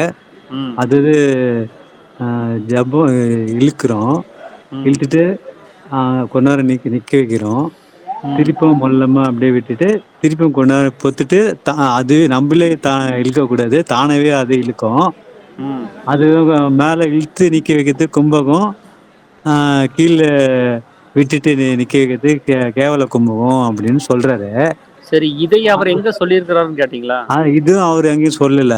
அப்புறம் அதுதான் நான் கேட்பறேன். இப்ப இந்த மாதிரி 1/4 மணி நேரம் 3/4 மணி நேரம் அப்படி பண்ணாம இப்படி கூட பண்ணலாம் அப்படின்னு சொல்றாரு. அதாவது சாமி வந்து உலக சேம பிரகாசிகை அப்படின்னு சொல்லக்கூடிய நூல்ல, உலக சேம பிரகாசிகை இல்ல, உலக சாந்திக்குள்ள ஜீவிதம்ங்கிற நூல்ல பின்பாகத்துல 4ஆம் பாகத்துல உபதேசம் கொடுக்கும் முறைகளை பத்தி பேசியிருப்பாரு. எப்படி ஒருத்தருக்கு உபதேசம் கொடுக்கணும் அப்படிங்கிற ஃபார்மேட்டை கொடுத்திருப்பாரு. அதுலதான் அவர் வந்து அது 3/4 மணி நேரம் அவர் சொல்லல, 1 மணில இருந்து 1.5 மணி நேரம் அல்லது உடம்பு வியர்க்கும் வரை அப்படின்னு சொல்லியிருப்பாரு. அது வரைக்கும் அபியாசம் செய்யணும், பின்பு சுகம் எடுப்பதற்காக வேண்டி நிஷ்டையை அனுபவப்பட வேண்டும், இதை அவருக்கு அனுபவப்படுத்தி காமிக்க வேண்டும் அப்படிங்கறதையும் சொல்லியிருப்பாரு. இது உபதேசம் கொடுக்கும் போது அவருக்கு சொல்லி தர்ற ஒரு விஷயம். அப்போ கையை பிடிச்சி எழுதி தர்ற ஒரு விஷயம் இது. எப்படி எழுதணும் அப்படின்னு சொல்லி ஒரு டீச்சர் சொல்லி தர்ற ஒரு ஃபார்மேட், அது தொடக்க நிலை ஃபார்மேட். இதேவே நாம ஒரு 30 வருஷமா உட்காந்து பண்ணிட்டு இருந்தேன்னு சொன்னா என்னுடைய முன்னேற்றம்ங்கிறது எப்படி இருக்கும் சொல்லுங்க? உபதேசம் கொடுக்கும் போது என்ன பண்ணணுங்கிற ஒரு ஃபார்மேட்டை தான் அவர் அங்க சொல்றாரு. 1 மணில இருந்து 1.5 மணி நேரம் உட்காந்து பயிற்சி பண்ணுங்க, சுகம் எடுக்கிறதுக்காக நீங்க நிச்சயம் அனுபவப்படுங்கன்னு. அதுக்காக நான் 1 மணி நேரம் 1.5 மணி நேரம் மொத்தம் என்னுடைய வாழ்நாள்ல நான் அதுக்காக நேரம் ஒதுக்கிட்டு மீதி எல்லாம் என் இஷ்டத்துக்கு இந்த உலக காரியங்களை ஈடுபட்டு இருந்தா என்னுடைய முன்னேற்றம்ங்கிறது எப்படி நடக்கும்? இன்னொன்னு, இந்த ஸ்டேட்மெண்ட் அவர் சித்தவேதத்துல எங்கேயுமே சொல்லல. உட்கார்ந்து ஜபம் பண்றத பத்தி சாமி சித்தவேதத்துல எங்கேயுமே சொல்லப்படல. அவர் சித்தவேதத்துல ஒவ்வொரு அத்தியாயத்திலையும் நம்மளை வலியுறுத்தக்கூடிய ஒரே விஷயம் என்னன்னா, வெளியில போற சுவாசத்தை எல்லா நேரங்களிலும் தடுத்து நிறுத்தணும், சதா அபியாசம் செஞ்சுட்டே இருக்கணும். இதைத்தான் அவர் அங்க சொல்றாரு. நீங்க சதா அபியாசம் செஞ்சீங்கன்னா நீங்க உட்கார்ந்து பண்ணக்கூடிய அத்தனை நேரமும் நிஷ்டையா தான் இருக்கும். நீங்க நிஷ்டைக்குன்னு சொல்லி தனியா உட்காந்து 1 மணி நேரம் 1.5 மணி நேரம் ஊத வேண்டிய அவசியம் இல்லை. ஏன்னா அந்த வேலையை நம்ம ஏற்கனவே முடிச்சு வச்சுட்டோம். நம்முடைய சுவாசத்தை உள்நிலைப்படுத்தி அதை பழக்கப்படுத்தி வச்சுட்டோம். சரிங்களா? அப்ப நம்ம எந்த அளவுக்கு வேலை செய்யறோமோ அதுக்கு தகுந்த கூலி தான் நிஷ்டைங்கிறார். அதனாலதான் சுகம் எடுப்பதற்காக வேண்டி நாம செஞ்ச வேலைக்கு சுகம் கிடைக்கிறது தான் அங்க நிஷ்டைங்கிறார். அதுதான் கூலிங்கிறார். அப்ப நான் 1 மணி நேரத்துல 1.5 மணி நேரம் பண்ணா எனக்கு ஒரு 1/4 மணி நேரமோ 1/2 மணி நேரமும் நிஷ்டை கிடைக்குது அப்படின்னு சொன்னா நான் நாள் முழுவதும் பண்றேன். அப்ப என்னுடைய நிஷ்டையினுடைய அளவு எவ்வளவா இருக்கும்? கூடுதலா இருக்குங்க. 1 மணி நேரம் வேலை செஞ்சா அவனுக்கு 100 ரூபா தரீங்க. அவன் 12 மணி நேரம் வேலை செய்யறான். அப்ப நீங்க எவ்வளவு சம்பளம் தருவீங்க அவனுக்கு? 1200 ரூபா கொடுத்துதானே ஆகணும் அவனுக்கு. அப்ப நம்மளுடைய நிஷ்டையை அதிகப்படுத்தணும்னா இங்க சதா அபியாசம் நடக்கணும். சதா மேலும் நடந்துகிட்டே இருக்கணும். அவர் சொன்ன ஃபார்முலா இது நடக்கும்போது ஜபம் பண்ணாம நிஷ்டையில இருந்தாலும் அது பிரயோஜனம் இல்ல. எப்படி பிரயோஜனம் இல்லங்கிறீங்க? நம்ம நிஷ்டைக்கு போறதுக்கு தான் ஜபம். அங்க ஜபம் இம்பார்ட்டன்ட் கிடையாது, நிஷ்டை தான் இம்பார்ட்டன்ட். நிஷ்டை தான் உங்களுக்கு அனுபவத்தை கொடுக்குது. அந்த நிஷ்டை கிடைக்கிறதுக்காக தான் ஜபம் பண்றோம். இல்லைங்க, நிஷ்டை உங்களுக்கு உட்கார்ந்தாலே நிஷ்டை கிடைக்குதுன்னா நீங்க ஜபமே பண்ண வேண்டாம். தயவு செஞ்சு நிஷ்டையில இருந்துருங்கன்னு நான் சொல்லியிருக்கேன். இன்னொரு இதுங்கயா, இப்போ சென்னையில வருது 10 நிமிஷம் ஜபம் பண்ணிட்டு அதுக்கப்புறம் தொடர்ச்ச நிஷ்டை இருந்துட்டு அதுக்கப்புறம் 5 நிமிஷம் ஜபம் பண்ணிட்டு முடிச்சிட்டு அது சரியாங்க? அது இல்லைங்க, அதெல்லாம் நான் சொல்றேனே, அதெல்லாம் கூட்டு ஜபம்ங்கிறது வந்து ஒரு தொடக்க நிலை ஃபார்மேட். அது எலிமெண்டரி ஸ்கூல்ல போய் நம்ம குழந்தைய கொண்டு போய் சேர்க்கிறோம்னு வச்சுக்கோங்களேன். பேபி ஸ்கூல்ல போய் சேர்க்கிறோம். எல்லா குழந்தைகளும் இருந்தாதான் நம்ம குழந்தைய அவங்களோட விளையாடிட்டு இருக்கோம். தனியா ஒரு குழந்தைய கொண்டு போய் கிளாஸ் ரூம்ல உட்கார வச்சு ஒரு டீச்சரை விட்டோம்னு சொன்னா அது பாடம் படிக்காது. ஆனா அதே குழந்தை கொஞ்சம் நல்லா படிச்சு பெரிய ஆளாகி பிஹெச்டி பண்ணுதுன்னு வச்சுக்கோங்க, அது கூப்பிட்டு சேர்ந்தா பிஹெச்டி பண்ண போது அது தனியா இருந்துதானே ஆய்வு கட்டுரை செய்ய போகுது. அப்போ பிஹெச்டி பண்ற அளவுக்கு வரணும்னா நமக்கு எலிமெண்டரி ஸ்கூல்ல அந்த கூட்டா இருக்கக்கூடிய பேபி கிளாஸ் நமக்கு தேவைப்படுது. அந்த மாத ஜபத்துல நம்ம கூட்டு ஜபமாக இருக்கிறதெல்லாம் எலிமெண்டரி ஸ்கூல் தான். அது சரிங்களா? அது தொடக்க நிலையில இருக்கக்கூடியது. நமக்கு 1 மணி நேரம் உட்காந்து நல்லா பிராக்டிஸ் ஆகிறதுக்கும் கூட இருக்கிறவங்களோட சேர்ந்து நாம அந்த ஜபத்தை வலிமைப்படுத்திக்கிறதுக்கும் உதவக்கூடியது. ஆனா அதை மட்டுமே நம்ம வாழ்நாள் முழுவதும் செஞ்சுட்டு இருந்தோம்னு சொன்னா அந்த எலிமெண்டரி ஸ்கூல்ல பாஸ் பண்ணி அடுத்த லெவலுக்கு போக முடியாது. இங்க அதிக ஜபம் அதிகமாகறவங்க நல்லா தீவிரமா ஜபிக்கக்கூடிய யோகிகள் மாத ஜபத்துக்கு வரமாட்டாங்க. நோட் பண்ணி பாருங்க. நல்லா ஜபம் பண்றவங்க அவங்க உட்கார்ந்து 2 மணி நேரம் 3 மணி நேரம் டெய்லி பிராக்டிஸ் பண்ண ஆரம்பிச்சிட்டாங்கன்னா மாத ஜபத்து சைடு எட்டியே பார்க்க மாட்டாங்க. ஏன்னா அவங்க பாஸ் ஆகி அடுத்த கட்டத்துக்கு போயிட்டாங்க. அவங்களால தனியா உட்கார முடியும். இங்க நம்மளுடைய வேலை என்ன? தனியா உட்கார்ந்து பண்றது தானே. அவனவனுடைய உள்நிலை பயணத்தை அவனவனை மேம்படுத்துறது தானே முக்கியம். என்ன தனியா தொடக்க நிலையில உட்கார சொன்னா 1/4 மணி நேரத்திலேயே போதும் நாளைக்கு பாத்துக்கலாம்னு நான் எந்திரிச்சிருவேன். ஆனா ஒரு கூட்டு ஜபத்துல என்னால அப்படி பாதியில எந்திரிக்க முடியுமா? இப்ப எந்திரிச்சா அடுத்தவன் நம்மளை பத்தி என்ன நினைப்பான்? கொஞ்ச நேரம் அவன் உட்கார்ற வரைக்கும் நம்மளும் உட்காருவோம். ஜபம் பண்ற மாதிரி ஒரு ஆக்டிங்காவது கொடுப்போம் அப்படின்ட்டாவது உட்காருவோம் இல்லையா? சோ அதுதான் இங்க ஒரு தொடக்க நிலையில இருக்கக்கூடிய அந்த ஃபார்மேட்டையும் உச்ச நிலையில இருக்கக்கூடிய அந்த அனுபவங்களையும் நம்ம கம்பேர் பண்ண வேண்டாம். அந்த ஃபார்மேட்டுக்கு என்ன தேவையோ அது அங்க கிடைக்கவே செய்யுது. ஆனா அது மட்டும் போதும் நம்ம முடிவு பண்ணிட முடியாது. நம்மளுடைய அடுத்தடுத்த தகுதிகளை நோக்கி நகர வேண்டிய அவசியம் இருக்கு. அதையும் நம்ம கருத்துல கொண்டு அடுத்தடுத்த நிலைமைக்கு நம்மளை அப்கிரேட் பண்ணிக்கிட்டு நம்ம அதை விட்டு விலகி வந்துடணும்.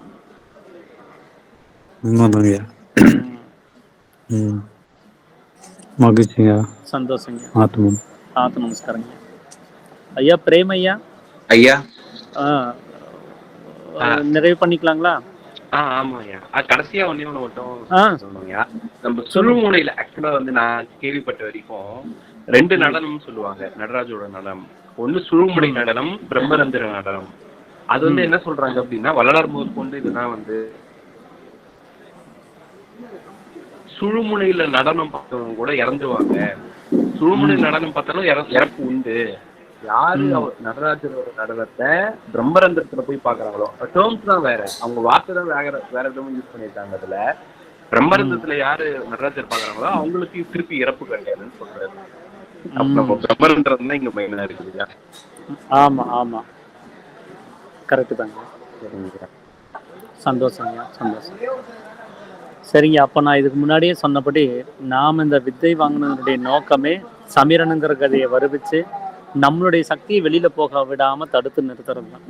ஸோ அதுக்கு நாம் எல்லா நேரங்களிலுமே தொடர் முயற்சியில் ஈடுபட்டு அந்த சமீரனுங்கிற கதியை அடைந்து வெளியில் இருக்கக்கூடிய உணவு வகைகளை விட்டு உள்ளில் இருக்கக்கூடிய அன்னம்ங்கிற ஜீவசக்தியான வாயுவை தடுத்து நிறுத்துகிற செயலை நாம் எல்லாரும் செய்யணும் அப்படிங்கிறத இங்கே நினைவுபடுத்திக்கணும்னு நினைக்கிறேன். அனைவருக்கும் ஆத்த நமஸ்காரங்க.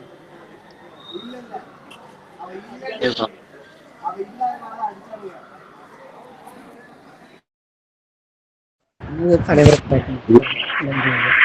ஆத்ம நமஸ்காரம்.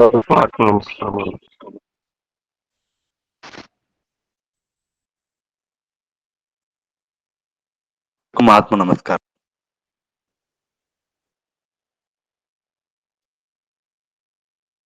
அனைவருக்கும் ஆத்ம நமஸ்காரம்.